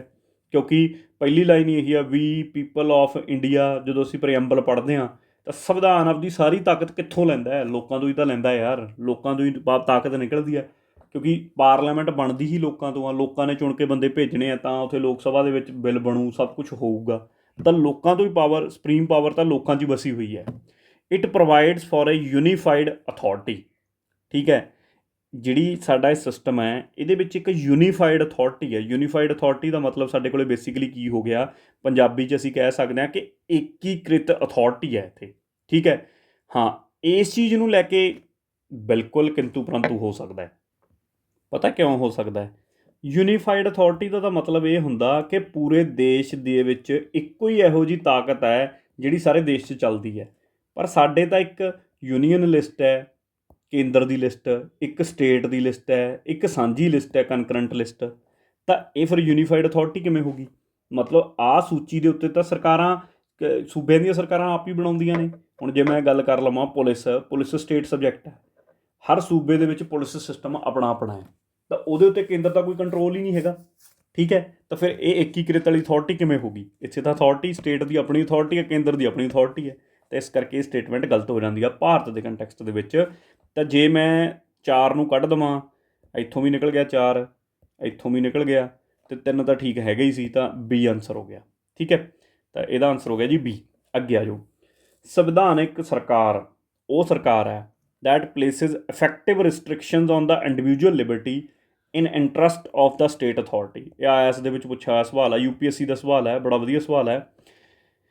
ਕਹਿੰਦਾ ਸੰਵਿਧਾਨਿਕ ਸਰਕਾਰ ਇੱਕ ਇਹੋ ਜਿਹੀ ਸਰਕਾਰ ਹੈ ਜਿਹੜੀ ਰਿਸਟ੍ਰਿਕਸ਼ਨਾਂ ਲਾਉਂਦੀ ਹੈ, ਕਿਹਦੇ ਉੱਤੇ, ਇੰਡੀਵਿਜੂਅਲ ਦੀ ਲਿਬਰਟੀ ਦੇ ਉੱਤੇ, ਆਜ਼ਾਦੀ ਦੇ ਉੱਤੇ, ਸਟੇਟ ਦੀ ਇੰਟਰਸਟ ਦੇ ਵਿੱਚ, ਸਟੇਟ ਅਥਾਰਟੀ ਦੇ ਇੰਟਰਸਟ ਦੇ ਵਿੱਚ। ਮਤਲਬ ਕਿ ਪੰਜਾਬੀ ਦੇ ਵਿੱਚ ਜੇ ਮੈਂ ਸਮਝਾਵਾਂ, ਕਹਿੰਦਾ ਰਾਜ ਅਥਾਰਟੀ ਦੇ ਹਿੱਤ ਵਿੱਚ, ਮਤਲਬ ਸਰਕਾਰ ਦੇ ਹਿੱਤ ਦੇ ਵਿੱਚ ਵਿਅਕਤੀਗਤ ਸੁਤੰਤਰਤਾ ਦੇ ਉੱਤੇ ਪਾਬੰਦੀਆਂ ਲਾਉਂਦਾ। ਕੀ ਇਹ ਗੱਲ ਹੈ? ਮੈਨੂੰ ਲੱਗਦਾ ਉਲਟੀ ਗੱਲ ਹੈ। ਕਨਸਟੀਟਿਊਸ਼ਨ ਪਾਬੰਦੀ ਕਿਹਤੇ ਲਾ ਰਿਹਾ? ਪਾਬੰਦੀ ਤਾਂ ਸਰਕਾਰ 'ਤੇ ਲਾ ਰਿਹਾ। ਕਿਸ ਪੱਖ ਤੋਂ ਪਾਬੰਦੀ ਲਾ ਰਿਹਾ? ਲੋਕਾਂ ਦੇ ਹਿੱਤ ਦੇ ਵਿੱਚ ਪਾਬੰਦੀ। ਮਤਲਬ ਇਹ ਨਾ ਇਹੋ ਜਿਹਾ ਕਿਤੇ ਕਾਨੂੰਨ ਨਾ ਬਣਾ ਦਿਓ ਕਿ ਲੋਕਾਂ ਨੂੰ ਸਿੱਕੇ ਟੰਗੀ ਰੱਖੋ ਤੁਸੀਂ, ਠੀਕ ਹੈ। ਤਾਂ ਪਾਬੰਦੀ ਕਿਤੇ ਹੈ ਸਰਕਾਰ 'ਤੇ, ਅਤੇ ਹਿੱਤ ਦੀ ਕਿਹਦੀ ਗੱਲ ਹੈ? ਲੋਕਾਂ ਦੀ। ਪਰ ਇੱਥੇ ਇਹਨਾਂ ਨੇ ਜਾਣ ਬੁੱਝ ਕੇ ਉਲਟੀ ਪਾਤੀ ਸਟੇਟਮੈਂਟ ਕਿ ਇਹ ਰਿਸਟ੍ਰਿਕਸ਼ਨਾਂ, ਪਾਬੰਦੀ ਕਿਹਤੇ ਲਾ ਰਿਹਾ? ਲੋਕਾਂ ਦੇ ਉੱਤੇ, ਇੰਡੀਵਿਜੂਅਲ ਆਮ ਬੰਦੇ ਦੀ ਆਜ਼ਾਦੀ 'ਤੇ। ਕਿਹਦੇ ਫਾਇਦੇ ਵਾਸਤੇ? ਸਟੇਟ ਦੇ ਫਾਇਦੇ ਵਾਸਤੇ। ਤਾਂ ਕਰਕੇ ਉਲਟੀ ਹੋ ਗਈ ਗੱਲ। ਠੀਕ ਹੈ। ਅਗਲੀ, it places effective restrictions on the authority of state in interest of individual Liberty. ਆਹ ਬਿਲਕੁਲ ਠੀਕ ਹੈ। ਸਟੇਟ ਦੇ ਉੱਤੇ ਲਾ ਰਿਹਾ ਪਾਬੰਦੀ ਕਿਹਦੇ ਇੰਟਰਸਟ ਦੇ ਵਿੱਚ? ਆਮ ਨਾਗਰਿਕ ਦੀ ਆਜ਼ਾਦੀ ਦੇ ਇੰਟਰਸਟ ਦੇ ਵਿੱਚ। ਤਾਂ ਇਹਦਾ ਮਤਲਬ ਆਨਸਰ ਫਿਰ ਕੀ ਹੋ ਗਿਆ? ਆਨਸਰ ਹੋ ਗਿਆ ਜੀ ਸਾਡੇ ਕੋਲੇ ਬੀ। ਤਾਂ B is the correct answer. So ਇਹ ਸੀਗਾ ਆਪਣੀ ਅੱਜ ਦੀ ਡਿਸਕਸ਼ਨ, ਜਿਹਦੇ ਵਿੱਚ ਆਪਾਂ ਨੇ ਡਿਸਕਸ ਕੀਤੇ ਵੱਖਰੇ ਵੱਖਰੇ ਆਪਣੇ ਸਿਟੀਜ਼ਨਸ਼ਿਪ ਨੂੰ ਲੈ ਕੇ, ਅਤੇ ਇੱਕ ਆਪਾਂ ਦੂਸਰਾ ਕੀ ਐਂਗਲ ਕਵਰ ਕੀਤਾ? ਫੀਚਰਸ ਵਾਲੇ ਕੁਐਸਚਨ ਜ਼ਿਆਦਾ ਸੀ, ਕਿਉਂਕਿ ਉਹ ਜ਼ਿਆਦਾ ਘੈਂਟ ਸਵਾਲ ਬਣਦੇ ਆ ਅਤੇ ਜਿਨ੍ਹਾਂ 'ਚ ਅਸੀਂ ਉਲਝਦੇ ਹਾਂ ਅਤੇ ਪੁੱਛੇ ਜਾਂਦੇ ਨੇ। ਹੁਣ ਜਾਂਦੇ ਜਾਂਦੇ ਮੈਂ ਉਹ 3-4 ਚੀਜ਼, ਇੱਕ ਲਾਸਟ ਚੀਜ਼ ਜਿਹੜੀ ਤੁਹਾਨੂੰ ਜ਼ਰੂਰ ਦੱਸ ਕੇ ਜਾਊਂਗਾ, ਕਿਉਂਕਿ ਨਹੀਂ ਤਾਂ ਉਹ ਫਿਰ ਵਿੱਚ ਹੀ ਰਹਿ ਜੂਗੀ। ਤੁਸੀਂ ਕਹੋਗੇ ਕਿ ਤੁਸੀਂ ਕਹਿ ਰਹੇ ਸੀ ਦੱਸੂਗਾ, ਕਿ ਆਪਣੇ ਕੋਲੇ 5 ਤਰੀਕੇ ਕਿਹੜੇ ਨੇ ਜਿਹਦੇ ਨਾਲ ਨਾਗਰਿਕਤਾ ਲਈ ਜਾ ਸਕਦੀ ਹੈ, ਅਤੇ 3 ਤਰੀਕੇ ਕਿਹੜੇ ਨੇ ਜਿਹਦੇ ਨਾਲ ਖੋਈ ਜਾ ਸਕਦੀ ਆ। ਆਹ ਵੀ ਸਾਨੂੰ ਪਤਾ ਹੋਣਾ ਚਾਹੀਦਾ ਨਾ। ਕਿਹਦੇ 'ਚ ਲਿਖੇ ਨੇ? 1955 ਦੇ ਐਕਟ 'ਚ ਲਿਖੇ ਨੇ, ਸਿਟੀਜ਼ਨਸ਼ਿਪ ਐਕਟ 1955। 11 ਕਿ 12 ਵਾਰ ਇਹ 'ਚ ਸੋਧ ਹੋ ਚੁੱਕੀ ਹੈ। ਲਾਸਟ ਸੋਧ 'ਚ 2019 'ਚ ਕੀਤੀ ਗਈ ਹੈ। 2019 'ਚ ਇੱਕ ਬਿੱਲ ਲਿਆਂਦਾ ਸੀ ਜਿਹਦੇ 'ਚ ਇਹਨਾਂ ਨੇ ਕਿਹਾ ਕਿ ਅਫਗਾਨਿਸਤਾਨ, ਪਾਕਿਸਤਾਨ, ਇੱਥੋਂ ਜਿਹੜੇ ਸਾਡੇ ਇੱਕ ਬੰਗਲਾਦੇਸ਼, 3 ਦੇਸ਼ਾਂ 'ਚੋਂ ਜੇ ਕੋਈ ਵੀ ਮੁਸਲਿਮਾਂ ਨੂੰ ਛੱਡ ਕੇ ਹੋਰ ਕਿਸੇ ਵੀ ਬਰਾਦਰੀ ਦਾ, ਚਾਹੇ ਉਹ ਸਿੱਖ ਹੈ, ਚਾਹੇ ਹਿੰਦੂ ਹੈ, ਕ੍ਰਿਸਚਨ ਹੈ, ਪਾਰਸੀ ਹੈ, ਜੈਨੀ ਹੈ, ਭਾਰਤ ਦੇ ਵਿੱਚ ਆਉਂਦਾ ਹੈ, ਤਾਂ ਉਹਦੇ ਉੱਤੇ ਜੇ ਭਾਰਤ ਦੇ ਵਿੱਚ ਉਹ 11 ਸਾਲ ਰੁਕਦਾ ਹੈ, ਠੀਕ ਹੈ, ਪਿਛਲੇ 14 ਸਾਲ ਉਹਦੇ ਦੇਖੇ ਜਾਣਗੇ, ਅਤੇ ਉਹਦੇ ਵਿੱਚੋਂ 11 ਸਾਲਾਂ ਦੇ ਜਿੰਨੇ ਦਿਨ ਬਣਦੇ ਨੇ, ਜੇ ਇੰਨੇ ਦਿਨ ਉਹ ਭਾਰਤ 'ਚ ਰਿਹਾ ਹੋਊਗਾ, ਤਾਂ ਉਹਨੂੰ ਉਹਦੇ ਐਪਲੀਕੇਸ਼ਨ ਦੇਣ ਦੇ 12 ਮਹੀਨੇ ਬਾਅਦ, ਠੀਕ ਹੈ, ਉਹ ਦੇ ਦਿੱਤੀ ਜਾਊਗੀ, ਮਤਲਬ ਸਿਟੀਜ਼ਨਸ਼ਿਪ ਦੇ ਦਿੱਤੀ ਜਾਊਗੀ। ਇਹ ਥੋੜ੍ਹਾ ਜਿਹਾ ਧਰਮ ਦੇ ਐਂਗਲ ਤੋਂ ਇਹਦੇ 'ਤੇ ਵਿਵਾਦ ਵੀ ਖੜ੍ਹਾ ਹੋਇਆ ਸੀ ਬੜਾ ਜ਼ਿਆਦਾ, ਪਰ ਇਹ ਲਾਸਟ ਅਮੈਂਡਮੈਂਟ ਸੀ, ਸੋਧ ਸੀ ਇਸ ਕਾਨੂੰਨ ਦੇ ਵਿੱਚ ਕੀਤੀ ਗਈ। ਇਦੋਂ ਪਹਿਲਾਂ ਕਈ ਸੋਧਾਂ ਹੋ ਚੁੱਕੀਆਂ ਨੇ, ਠੀਕ ਹੈ, 57 'ਚ, 60 'ਚ, ਵੱਖਰੇ ਵੱਖਰੇ ਸਾਲਾਂ 'ਚ ਸੋਧਾਂ ਹੋਈਆਂ ਨੇ, ਬੜਿਆਂ ਕੰਮ ਦੀਆਂ ਨਹੀਂ। ਕੰਮ ਦੀ ਗੱਲ ਹੈਗੀ ਆ ਕਿ ਕਿਹੜੇ ਕਿਹੜੇ ਤਰੀਕਿਆਂ ਨਾਲ ਪਹਿਲਾਂ ਤਾਂ ਲਈ ਜਾ ਸਕਦੀ ਹੈ ਨਾਗਰਿਕਤਾ। ਪਹਿਲਾ ਹੈਗਾ ਬਾਏ ਬਰਥ, ਯਾਨੀ ਕਿ ਜਨਮ ਤੋਂ। ਤੁਹਾਡਾ ਜਦੋਂ ਤੁਹਾਡਾ ਜਨਮ ਹੁੰਦਾ ਹੈ, ਤੁਸੀਂ ਭਾਰਤ ਦੇ ਨਿਵਾਸੀ ਸੀ, ਤੁਹਾਡੇ ਪੇਰੈਂਟਸ 1987 ਤੋਂ ਪਹਿਲਾਂ ਤਾਂ ਯਾਨੀ ਕਿ ਕੋਈ ਰੌਲਾ ਹੀ ਨਹੀਂ ਸੀਗਾ ਕਿ ਤੁਸੀਂ ਸਿਰਫ ਭਾਰਤ 'ਚ ਜੰਮੇ ਹੋਵੋ, ਤੁਹਾਡੇ ਮਾਂ ਪਿਓ ਕਿਤੋਂ ਮਰਜ਼ੀ ਦੇ ਹੋਣ, ਤੁਹਾਡੇ ਕੋਲ ਨਾਗਰਿਕਤਾ ਹੈ। 1987 ਤੋਂ ਬਾਅਦ 1 ਜੁਲਾਈ 1987 ਤੋਂ ਬਾਅਦ ਇਹ ਕਹਿ ਦਿੱਤਾ ਗਿਆ, 1 ਜੁਲਾਈ 1987 ਤੋਂ ਬਾਅਦ, ਕਿ ਭਾਈ ਤੁਹਾਡਾ ਕੋਈ ਵੀ ਇੱਕ ਪੇਰੈਂਟ, ਮਾਂ ਜਾਂ ਪਿਓ ਦੇ ਵਿੱਚੋਂ ਇੱਕ, ਭਾਰਤ ਦਾ ਨਿਵਾਸੀ ਹੋਣਾ ਚਾਹੀਦਾ ਹੈ, ਤਾਂ ਜੇ ਉਹਨਾਂ ਦੇ ਕੋਈ ਬੱਚਾ ਪੈਦਾ ਹੋਊਗਾ ਉਹਨੂੰ ਸਿਟੀਜ਼ਨਸ਼ਿਪ ਮਿਲੂਗੀ। ਫਿਰ ਇਹਦੇ ਵਿੱਚ ਫਿਰ ਸੋਧ ਕਰਤੀ ਇੱਕ ਵਾਰ, ਉਹ ਕਰੀ 2004 'ਚ। 2004 'ਚ ਇਹ ਕਹਿਤਾ ਕਿ 3 ਦਸੰਬਰ 2004 ਤੋਂ ਬਾਅਦ ਕੀ ਲਾਗੂ ਹੋਊਗਾ? ਇਸ ਤੋਂ ਬਾਅਦ ਕੋਈ ਇੱਕ ਪੇਰੈਂਟ ਭਾਰਤ ਦਾ ਨਿਵਾਸੀ ਹੋਵੇ, ਆਹ ਗੱਲ ਤੱਕ ਤਾਂ ਠੀਕ ਹੈ, ਪਰ ਇੱਥੇ ਇੱਕ ਰੌਲਾ ਨਵਾਂ ਨਿਕਲ ਕੇ ਆ ਗਿਆ। ਮਤਲਬ ਜਿਹੜਾ ਦੂਜਾ ਬੰਦਾ ਹੁੰਦਾ ਸੀਗਾ, ਜਿਵੇਂ ਫਰਜ਼ ਕਰੋ ਕੋਈ ਇਲੀਗਲ ਤਰੀਕੇ ਨਾਲ ਕੋਈ ਬੰਗਲਾਦੇਸ਼ ਤੋਂ ਭਾਰਤ 'ਚ ਵੜ ਗਿਆ ਅੱਗੇ, ਅਤੇ ਉਹ ਇਲੀਗਲ ਗਲਤ ਤਰੀਕੇ ਨਾਲ ਆਇਆ ਭਾਰਤ 'ਚ, ਇੱਥੇ ਆ ਕੇ ਉਹਨੇ ਵਿਆਹ ਕਰਾ ਲਿਆ ਕਿਸੇ ਆਪਣੇ ਅਸਾਮ ਦੀ ਕੁੜੀ ਨਾਲ, ਅਤੇ ਵਿਆਹ ਕਰਾ ਕੇ ਕਹਿੰਦਾ ਮੈਨੂੰ ਪੱਕਾ ਕਰੋ, ਉਹਦਾ ਬੱਚਾ ਹੋ ਗਿਆ, ਇਹਨੂੰ ਸਿਟੀਜ਼ਨਸ਼ਿਪ ਦਿਓ। ਤਾਂ ਫਿਰ ਨਾਲ ਹੀ ਇਹਨਾਂ ਨੇ ਇਹ ਵੀ ਲਿਖਤਾ ਕਿ ਇੱਕ ਪੇਰੈਂਟ ਭਾਰਤ ਦਾ ਨਿਵਾਸੀ ਹੋਵੇ, ਪਰ ਦੂਜਾ ਇਲੀਗਲ ਤਰੀਕੇ ਨਾਲ ਨਾ ਆਇਆ ਹੋਵੇ, ਸਹੀ ਤਰੀਕੇ ਨਾਲ ਭਾਰਤ 'ਚ ਆਇਆ ਹੋਵੇ। ਇਹ 2004 'ਚ ਸੋਧ ਕਰਕੇ ਕਹਿਤਾ, ਠੀਕ ਹੈ। ਨਾਲ ਹੀ ਇੱਥੇ ਇਹ ਵੀ ਗੱਲ ਕਰਤੀ ਸੀ ਕਿ ਜਿਹੜੇ ਸਾਡੇ ਕੋਲੇ ਕੋਈ ਡਿਪਲੋਮੈਟਸ ਨੇ, ਜਿਵੇਂ ਉਹ ਨਹੀਂ ਹੁੰਦੇ ਕੀ ਬੋਲਦੇ ਆਪਾਂ ਨੂੰ, ਰਾਜਦੂਤ। ਹੁਣ ਵੱਖਰੇ ਵੱਖਰੇ ਦੇਸ਼ਾਂ ਦੇ ਰਾਜਦੂਤ ਸਾਡੇ ਕੋਲ ਇੱਥੇ ਅੰਬੈਸੀਆਂ ਖੁੱਲ੍ਹੀ ਬੈਠੇ ਨੇ, ਕੱਲ੍ਹ ਨੂੰ ਉਹਨਾਂ ਦੇ ਬੱਚੇ ਪੈਦਾ ਹੋ ਜਾਣ, ਉਹ ਕਹਿਣ ਸਾਨੂੰ ਜੀ ਨਾਗਰਿਕਤਾ ਦਿਓ, ਐਵੇਂ ਨਹੀਂ ਹੋਊਗਾ, ਕਹਿੰਦੇ ਉਹਨਾਂ ਨੂੰ ਕੋਈ ਨਾਗਰਿਕਤਾ ਨਹੀਂ ਦਿੱਤੀ ਜਾਊਗੀ। ਐਂ ਤਾਂ ਫਿਰ ਭਾਰਤ ਵਾਲੇ ਜਿੰਨੇ ਰਾਜਦੂਤ ਨੇ, ਕੋਈ ਅਮਰੀਕਾ ਦਾ ਰਾਜਦੂਤ ਆ, ਉਹਦੇ ਜਵਾਕ ਉੱਥੇ ਜਿਹੜੇ ਹੋਣਗੇ ਉਹ ਤਾਂ ਅਮਰੀਕਾ ਦੀ ਉਹ ਲਈ ਜਾਣਗੇ। ਉਹ ਅਮਰੀਕਾ ਨੇ ਕੀ ਲਿਖਿਆ ਆਪਦੇ ਸੰਵਿਧਾਨ 'ਚ, ਉਹ ਤੋਂ ਅਸੀਂ ਕੁਛ ਨਹੀਂ ਲੈਣਾ, ਉਹ ਤਾਂ ਅਮਰੀਕਾ ਦੇ ਸੰਵਿਧਾਨ ਨੂੰ ਹੀ ਪਤਾ ਹੋਊ। ਪਰ ਸਾਡੇ ਸੰਵਿਧਾਨ 'ਚ ਇੰਨੀ ਗੱਲ ਜ਼ਰੂਰ ਲਿਖੀ ਹੈ ਕਿ ਕੋਈ ਬਾਹਰਲੇ ਡਿਪਲੋਮੈਟ ਦਾ, ਰਾਜਦੂਤ ਦਾ ਉਰੇ ਜਵਾਕ ਹੁੰਦਾ ਹੈ, ਉਹਨੂੰ ਕੋਈ ਜਨਮ ਦੇ ਆਧਾਰ 'ਤੇ ਉਹਨੂੰ ਕੋਈ ਵੀ ਕੀ ਨਹੀਂ ਹੈਗੀ, ਨਾਗਰਿਕਤਾ ਨਹੀਂ ਹੈਗੀ। ਤਾਂ ਪਹਿਲਾ ਤਰੀਕਾ ਤਾਂ ਇਹ ਹੋ ਗਿਆ। ਦੂਜਾ ਹੁੰਦਾ ਬਾਏ ਡਿਸੈਂਟ। ਡਿਸੈਂਟ ਦਾ ਮਤਲਬ ਹੋਗਾ ਵੰਸ਼ ਦੇ ਆਧਾਰ 'ਤੇ, ਠੀਕ ਹੈ। ਮਤਲਬ ਕੋਈ ਬੰਦਾ ਬਾਹਰ ਚਲਾ ਗਿਆ, ਪਰ ਉਹਦੇ ਦਾਦੇ ਪੜਦਾਦੇ ਇੱਥੋਂ ਦੀ ਵੰਸ਼ਜ ਸੀ, ਤਾਂ ਉਹਨੂੰ ਵੀ ਨਾਗਰਿਕਤਾ ਦਿੱਤੀ ਜਾ ਸਕਦੀ ਹੈ, ਠੀਕ ਹੈ। ਇਹ ਗੱਲ ਵੀ ਇਹਦੇ ਵਿੱਚ ਲਿਖੀ ਹੋਈ ਹੈ। ਤੀਜੀ ਗੱਲ ਉਹਦੇ 'ਚ ਇਹ ਹੁੰਦਾ ਕਿ ਜਿਵੇਂ ਬਾਹਰ ਕੈਨੇਡਾ ਦੇ ਵਿੱਚ ਰਹਿ ਰਿਹਾ, ਉੱਥੇ ਬੱਚਾ ਪੈਦਾ ਹੋ ਗਿਆ, ਅਤੇ ਉਹ 1 ਸਾਲ ਦੇ ਅੰਦਰ ਅੰਦਰ ਜਿਹੜਾ ਸਾਡਾ ਉੱਥੇ ਅੰਬੈਸੀ ਹੈ, ਸਾਡੀ ਕੰਸੂਲੇਟ ਹੈ, ਉਹਨੂੰ ਤੁਹਾਨੂੰ ਇੰਟੀਮੇਟ ਕਰਨਾ ਪਊਗਾ ਵੀ ਸਾਡੇ ਬੱਚਾ ਪੈਦਾ ਹੋਇਆ ਭਾਈ, ਅਸੀਂ ਇਹਨੂੰ ਭਾਰਤ ਦਾ ਨਾਗਰਿਕ ਬਣਾਉਣਾ ਹੈ। ਜੇ 1 ਸਾਲ ਤੋਂ ਤੁਸੀਂ ਲੇਟ ਹੁੰਦੇ ਹੋ ਫਿਰ ਨਹੀਂ, 1 ਸਾਲ ਦੇ ਵਿੱਚ ਤੁਹਾਨੂੰ ਇਨਫੋਰਮੇਸ਼ਨ ਦੇਣੀ ਪਊਗੀ, ਫਿਰ ਉਹਨੂੰ ਨਾਗਰਿਕਤਾ ਮਿਲ ਸਕਦੀ ਹੈ ਡਿਸੈਂਟ ਵੰਸ਼ ਦੇ ਆਧਾਰ 'ਤੇ। ਤੀਜਾ ਹੁੰਦਾ ਬਾਏ ਰਜਿਸਟ੍ਰੇਸ਼ਨ ਦੇ ਥਰੂ।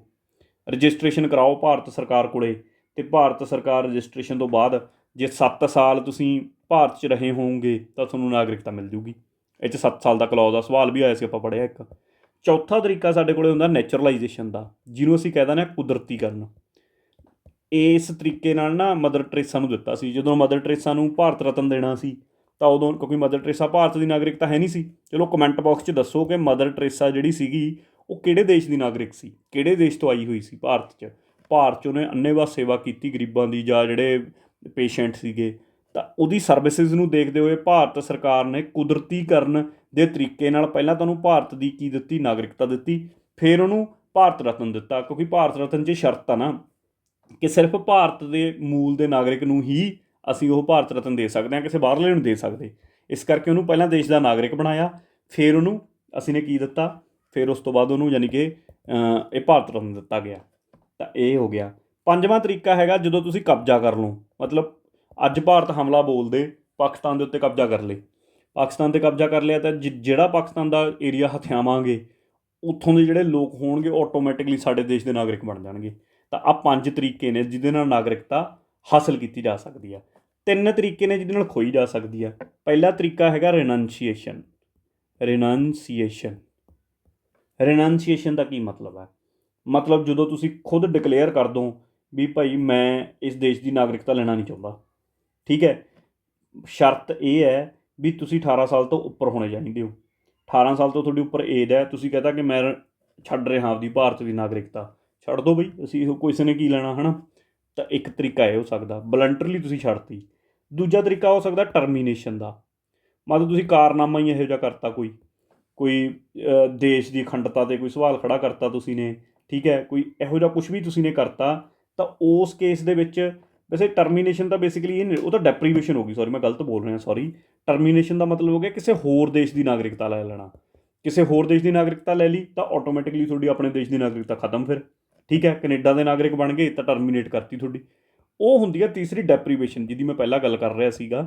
ਡੈਪਰੀਵੇਸ਼ਨ ਦਾ ਮਤਲਬ ਹੈਗਾ ਕੇਂਦਰ ਸਰਕਾਰ ਕੋਲ ਤਾਕਤ ਹੈ। ਕੇਂਦਰ ਸਰਕਾਰ ਨੇ ਦੇਖਿਆ ਕਿ ਤੁਸੀਂ ਨੇ ਨਾਗਰਿਕਤਾ ਕਿਸੇ ਫਰੋਡ ਤਰੀਕੇ ਨਾਲ ਹਾਸਲ ਕੀਤੀ ਹੈ, ਜਾਂ ਫਿਰ ਤੁਸੀਂ ਦੇਖਿਆ ਕਿ ਤੁਸੀਂ ਸੰਵਿਧਾਨ ਦੇ ਪ੍ਰਤੀ ਲੋਇਲ ਨਹੀਂ ਹੈਗੇ, ਡਿਸਲੋਇਲ ਹੋ, ਠੀਕ ਹੈ। ਜਾਂ ਤੁਸੀਂ ਮਤਲਬ ਕਈ ਕਾਰਨ ਹੋ ਸਕਦੇ ਨੇ, ਠੀਕ ਹੈ, ਜਿਹਦੇ ਕਰਕੇ ਅਨਲੌਫੁਲ ਕੋਈ ਐਕਟੀਵਿਟੀ ਇਹੋ ਜਿਹੀ ਕਰਤੀ, ਦੁਸ਼ਮਣ ਦੇਸ਼ ਨਾਲ ਤੁਸੀਂ ਨੇ ਹੱਥ ਮਿਲਾ ਰੱਖਿਆ ਗਾ ਅਤੇ ਭਾਰਤ 'ਚ ਆ ਕੇ ਸਪਾਈੰਗ ਕਰ ਰਹੇ ਹੋ, ਜਾਸੂਸੀ ਕਰ ਰਹੇ ਹੋ। ਤਾਂ ਉਹ ਸਾਰੇ ਕੇਸਿਸ ਦੇ ਵਿੱਚ ਡੈਪਰੀਵੇਸ਼ਨ ਦੇ ਥਰੂ ਸਰਕਾਰ ਤੁਹਾਡੇ ਤੋਂ ਖੋਹ ਸਕਦੀ ਹੈ। ਤਾਂ ਆਹ 3 ਤਰੀਕੇ ਨੇ ਮੇਰੇ ਕੋਲ ਜਿਨ੍ਹਾਂ ਨਾਲ ਖੋਈ ਜਾ ਸਕਦੀ ਹੈ। 5 ਤਰੀਕੇ ਸੀ ਜਿਨ੍ਹਾਂ ਨਾਲ ਹਾਸਲ ਕੀਤੀ ਜਾ ਸਕਦੀ ਹੈ। ਹੁਣ ਉਮੀਦ ਕਰਦਾ ਕਿ ਇੱਥੇ ਆਪਣਾ ਲਗਭਗ ਇਹ ਸਾਰਾ ਸਿਸਟਮ ਕੰਪਲੀਟ ਹੁੰਦਾ ਹੈ ਨਾ। ਤਾਂ ਹੁਣ ਤਾਂ ਕੋਈ ਇਸ਼ੂ ਨਹੀਂ ਹੋਣਾ ਚਾਹੀਦਾ। ਤਾਂ ਇਹ ਸੀ ਆਪਣਾ ਪੂਰਾ। ਅੱਛਾ, ਤੁਸੀਂ ਇੱਕ ਕਮੈਂਟ ਬਾਕਸ 'ਚ ਮੈਨੂੰ ਹੋਰ ਦੱਸਿਓ, ਮੈਂ ਤੁਹਾਡੇ ਤੋਂ ਜਾਣਨਾ ਚਾਹੁੰਦਾ ਕਿ PIO ਅਤੇ OCI 'ਚ ਕੀ ਫ਼ਰਕ ਹੁੰਦਾ। ਤੁਸੀਂ ਨੇ ਮੈਨੂੰ ਇਹਦੇ ਘੱਟੋ ਘੱਟ 4 ਡਿਫਰੈਂਸਿਸ ਤੁਸੀਂ ਮੈਨੂੰ ਕੱਢ ਕੇ ਕਮੈਂਟ ਬਾਕਸ 'ਚ ਕਮੈਂਟ ਕਰਿਓ। ਤੁਹਾਡੇ ਵਾਸਤੇ ਹੋਮਵਰਕ ਕਹਿ ਲਓ, ਜਾਂ ਤੁਸੀਂ ਨੇ ਇਹ ਸਰਚ ਕਰਕੇ ਲੱਭ ਕੇ ਦੇਣਾ। ਇਹ ਹੁੰਦੇ ਆ ਪਰਸਨ ਆਫ ਇੰਡੀਅਨ ਓਰੀਜਨ, ਇਹ Overseas citizen of India. Latest notification ਦੇ ਮੁਤਾਬਕ ਭਾਰਤ ਸਰਕਾਰ ਨੇ ਇਹ PIO OCI ਦੇ ਵਿੱਚ ਹੀ ਮਰਜ ਕਰਤੇ, ਇਕੱਠੀ ਕਰਤੇ। ਹੁਣ ਤਾਂ ਇੱਕੋ ਹੀ ਕਾਰਡ ਮਿਲਦਾ, OCI ਕਾਰਡ, ਠੀਕ ਹੈ। ਪਰ ਪਹਿਲਾਂ PIO ਅਲੱਗ ਹੁੰਦੇ ਸੀ। PIO ਨੂੰ ਕੁਛ ਚੀਜ਼ਾਂ ਘੱਟ ਮਿਲਦੀਆਂ ਸੀ, OCI ਨੂੰ ਵੱਧ ਮਿਲਦੀਆਂ ਸੀ। ਉਹੀ ਚੀਜ਼ਾਂ ਜਿਹੜੀਆਂ ਹੈਗੀਆਂ ਨੇ 4 ਪੁਆਇੰਟ ਤੁਸੀਂ ਮੈਨੂੰ ਫਰਕ ਕੱਢ ਕੇ ਦੱਸਣੇ ਹੈਗੇ। ਇਹ ਤੁਹਾਡਾ ਹੋਮਵਰਕ ਹੈ, ਠੀਕ ਹੈ ਜੀ। ਅਤੇ ਇਹ ਤੋਂ ਇਲਾਵਾ ਜਿਵੇਂ ਮੈਂ ਆਲਰੇਡੀ ਤੁਹਾਨੂੰ ਦੱਸ ਚੁੱਕਿਆ, PDF ਮੈਂ ਸਾਰੇ ਇਕੱਠੇ ਕਰਕੇ ਹੁਣ ਪਾ ਦੂੰਗਾ, ਪਿਛਲੇ ਵੀ 1-2 ਰਹਿੰਦੇ ਨੇ। ਤਾਂ ਤੁਹਾਨੂੰ ਇੰਪੈਕਟ ਐਜੂਕੇਸ਼ਨ ਦੇ ਪਲੈਟਫਾਰਮ 'ਤੇ ਜਾਓਗੇ, ਅਤੇ ਇਹਦੇ 'ਤੇ ਜਾਣ ਤੋਂ ਬਾਅਦ ਜਦੋਂ ਤੁਸੀਂ ਇਹਨੂੰ ਐਪ ਨੂੰ ਡਾਊਨਲੋਡ ਕਰ ਲਓਗੇ, ਡਾਊਨਲੋਡ ਕਰਕੇ ਫਿਰ ਤੁਹਾਡੇ ਕੋਲ ਯਾਨੀ ਕਿ ਤੁਸੀਂ ਡਾਇਰੈਕਟਲੀ ਇਸ ਲਿੰਕ ਇੱਥੇ ਜਿਹੜੀਆਂ 3 ਲਾਈਨਾਂ ਜਿਹੀਆਂ ਦਿੱਤੀਆਂ ਨੇ, ਇੱਥੇ ਕਲਿੱਕ ਕਰਿਓ। ਕਲਿੱਕ ਕਰਨ ਤੋਂ ਬਾਅਦ ਤੁਹਾਡੇ ਕੋਲ ਐਵੇਂ ਖੁੱਲ੍ਹੇਗਾ ਪੂਰੇ ਦਾ ਪੂਰਾ ਆਹ ਸਿਸਟਮ, ਠੀਕ ਹੈ। ਹੁਣ ਇੱਥੇ ਤੁਹਾਡੇ ਕੋਲ ਫ੍ਰੀ ਟੈਸਟ ਵੀ ਪਏ ਨੇ, ਟੈਸਟ ਅਪਲੋਡ ਹੋਣੇ ਸ਼ੁਰੂ ਹੋ ਚੁੱਕੇ ਨੇ। 3 ਟੈਸਟ ਕੰਪਿਊਟਰ 'ਤੇ ਅਪਲੋਡ ਹੋ ਚੁੱਕੇ ਨੇ, ਜਿਹੜੇ 10-10 12-12 ਸਵਾਲ ਆਉਂਦੇ ਨੇ। ਕੁਆਲਿਟੀ ਸਵਾਲ ਹੋਣਗੇ ਤੁਹਾਡੇ PSSSB ਪਲੱਸ ਜਿਹੜੇ ਪੰਜਾਬ ਪੁਲਿਸ ਦੇ, ਚਾਹੇ ਤੁਸੀਂ ਸਬ ਇੰਸਪੈਕਟਰ ਦਾ ਐਗਜ਼ਾਮ ਦੇਣਾ ਹੈ, ਚਾਹੇ ਕਾਂਸਟੇਬਲ ਦਾ ਦੇਣਾ, ਦੋਨਾਂ 'ਤੇ ਤੁਸੀਂ ਸਵਾਲ ਆਪ ਅਟੈਂਪਟ ਕਰਕੇ ਦੇਖੋ, ਤੁਹਾਨੂੰ ਆਪ ਹੀ ਪਤਾ ਲੱਗ ਜੂ ਲੈਵਲ ਕਿ ਉਹ ਲੈਵਲ ਹੈ ਕਿ ਨਹੀਂ ਹੈ। ਉਸ ਲੈਵਲ ਦੇ ਸਵਾਲ ਹੋਣਗੇ, ਫ੍ਰੀ ਆਫ ਕਾਸਟ ਨੇ, ਕੋਈ ਇਹਨਾਂ ਦੀ ਕੋਈ ਪੈਸਾ ਨਹੀਂ ਹੈਗਾ, ਤੁਸੀਂ ਇਹ ਟੈਸਟ ਲਾ ਸਕਦੇ ਹੋ। ਸਾਰੇ ਸਬਜੈਕਟਾਂ ਦੇ ਟੈਸਟ ਐਵੇਂ ਹੀ ਇਹਦੇ ਉੱਤੇ ਅਪਲੋਡ ਕੀਤੇ ਜਾਣਗੇ ਹੌਲੀ ਹੌਲੀ, ਠੀਕ ਹੈ। ਅਤੇ ਤੁਸੀਂ ਉਹ ਸਾਰੇ ਤੁਹਾਡੇ ਵਾਸਤੇ ਓਪਨ ਹੋਣਗੇ। ਸਟੱਡੀ ਮਟੀਰੀਅਲ ਦੇ ਵਿੱਚ ਜਾਓਗੇ, ਇਹ 'ਤੇ ਕਲਿੱਕ ਕਰੋਗੇ ਤਾਂ ਤੁਸੀਂ ਅੱਗੇ ਤੁਹਾਡੇ ਕੋਲ ਜਿਹੜਾ ਪੇਜ ਖੁੱਲੂਗਾ that will be like this. ਉਹਦੇ 'ਚ ਵੱਖਰੇ ਵੱਖਰੇ ਫੋਲਡਰ ਹੋਣਗੇ। ਪੰਜਾਬ GK MCQs ਦਾ ਫੋਲਡਰ ਆ, ਉੱਥੇ ਸਾਰੀਆਂ ਪੰਜਾਬ ਦੀਆਂ ਫਾਈਲਾਂ ਪਈਆਂ ਹੋਣਗੀਆਂ। ਇੱਕ ਵਿਆਕਰਨ ਦਾ ਫੋਲਡਰ ਮਿਲੂਗਾ, ਉਹ 'ਚ ਵਿਆਕਰਨ ਵਾਲੀਆਂ ਫਾਈਲਾਂ PDF ਫਾਰਮ 'ਚ ਪਈਆਂ ਹੋਣਗੀਆਂ। ਸਿਮੀਲਰਲੀ ਇੱਕ ਫੋਲਡਰ ਮੈਂ ਹੋਰ ਹੁਣ ਕ੍ਰੀਏਟ ਕਰਨਾ ਅੱਜ ਕੱਲ੍ਹ 'ਚ ਕਰਦਾ ਨਾ, ਪੋਲਿਟੀ ਵਾਲਾ। 3-4 ਲੈਕਚਰ ਆਪਣੇ ਬਣ ਗਏ, ਪੋਲਿਟੀ ਦੀਆਂ ਸਾਰੀਆਂ ਐਵੇਂ ਪਈਆਂ ਹੋਣਗੀਆਂ। ਉੱਥੋਂ ਜਾ ਕੇ ਤੁਸੀਂ PDF ਹਾਸਲ ਕਰ ਸਕਦੇ ਹੋ ਜੇ ਤੁਹਾਨੂੰ PDF ਰਿਕੁਆਇਰਡ ਨੇ, ਠੀਕ ਹੈ। ਇਹ ਤੋਂ ਇਲਾਵਾ ਕੋਈ ਹੋਰ ਕੁਐਰੀ ਕੁਛ ਵੀ ਤੁਹਾਡੀ ਹੈਗੀ ਹੈ ਤਾਂ ਤੁਸੀਂ ਇਸ ਨੰਬਰ 'ਤੇ ਕੰਟੈਕਟ ਕਰ ਸਕਦੇ ਹੋ। ਕਾਫੀ ਸਟੂਡੈਂਟਸ ਦੀਆਂ ਮੈਨੂੰ ਕੁਐਰੀਜ਼ ਕੰਪਿਊਟਰ ਨੂੰ ਲੈ ਕੇ ਆ ਰਹੀਆਂ ਸੀ ਕਿ ਕੰਪਿਊਟਰ ਦਾ ਇੱਕ ਇੰਡੀਵਿਜੂਅਲ ਕੋਰਸ ਕੋਈ ਬਣਾ ਕੇ ਦਿਓ ਜੀ ਸਾਨੂੰ, ਠੀਕ ਹੈ, ਪਰ ਨੋਮੀਨਲ ਕਾਸਟ 'ਤੇ ਹੋਣਾ ਚਾਹੀਦਾ। ਅਤੇ ਇੱਕ ਪੰਜਾਬੀ ਅਤੇ ਇੰਗਲਿਸ਼ ਨੂੰ ਲੈ ਕੇ ਬਹੁਤ ਕੁਐਰੀਜ਼ ਆਉਂਦੀਆਂ ਨੇ, ਠੀਕ ਹੈ। ਤਾਂ ਇਹਨਾਂ ਦੇ ਬਹੁਤ ਜਲਦੀ ਮੈਂ ਕੋਰਸ ਕ੍ਰੀਏਟ ਕਰ ਦੂੰਗਾ ਇਸੇ ਐਪ ਦੇ ਉੱਪਰ, ਬੜੇ ਨੋਮੀਨਲ ਜੀ ਕੋਸਟ 'ਚ ਇੰਡੀਵਿਜੂਅਲ ਕੋਰਸਿਸ ਹੋਣਗੇ, ਤਾਂ ਕਿ ਜਿਹੜੇ ਬੱਚੇ ਸਪੈਸੀਫਿਕਲੀ ਇਹਨੂੰ ਹੀ ਪੜ੍ਹਨਾ ਚਾਹੁੰਦੇ ਨੇ, ਪੂਰਾ ਕੋਰਸ ਕੋਈ ਨਹੀਂ ਲੈਣਾ ਚਾਹੁੰਦੇ ਕਿਉਂਕਿ ਜਾਂ ਉਹ ਕੋਈ ਹੋਰ ਪਰਚੇਜ਼ ਕਰੀ ਬੈਠੇ ਨੇ ਜਾਂ ਉਹਨਾਂ ਦੀ ਉਸ ਸਬਜੈਕਟਾਂ ਦੀ ਤਿਆਰੀ ਫੁੱਲ ਹੈ, ਤਾਂ ਉਹ ਇਹ ਕੋਰਸਿਸ ਨੂੰ ਇਨਰੋਲ ਕਰ ਸਕਦੇ ਹੋਣਗੇ। ਤਾਂ ਇਹ ਬਹੁਤ ਜਲਦੀ ਇਹ ਕੋਰਸਿਸ ਤੁਹਾਨੂੰ ਇਹਦੇ 'ਤੇ ਸ਼ੋਅ ਹੋਣੇ ਸ਼ੁਰੂ ਹੋ ਜਾਣਗੇ ਆਪਣੀ ਐਪ ਦੇ ਉੱਪਰ। ਤਾਂ ਬਾਕੀ ਅੱਜ ਦੇ ਲੈਕਚਰ 'ਚ ਇੰਨਾ ਹੀ ਆ। ਤੁਸੀਂ ਨੇ ਪੇਸ਼ੈਂਸ ਨਾਲ ਸੁਣਿਆ, ਤੁਹਾਡਾ ਬਹੁਤ ਬਹੁਤ ਧੰਨਵਾਦ। Thank you for watching.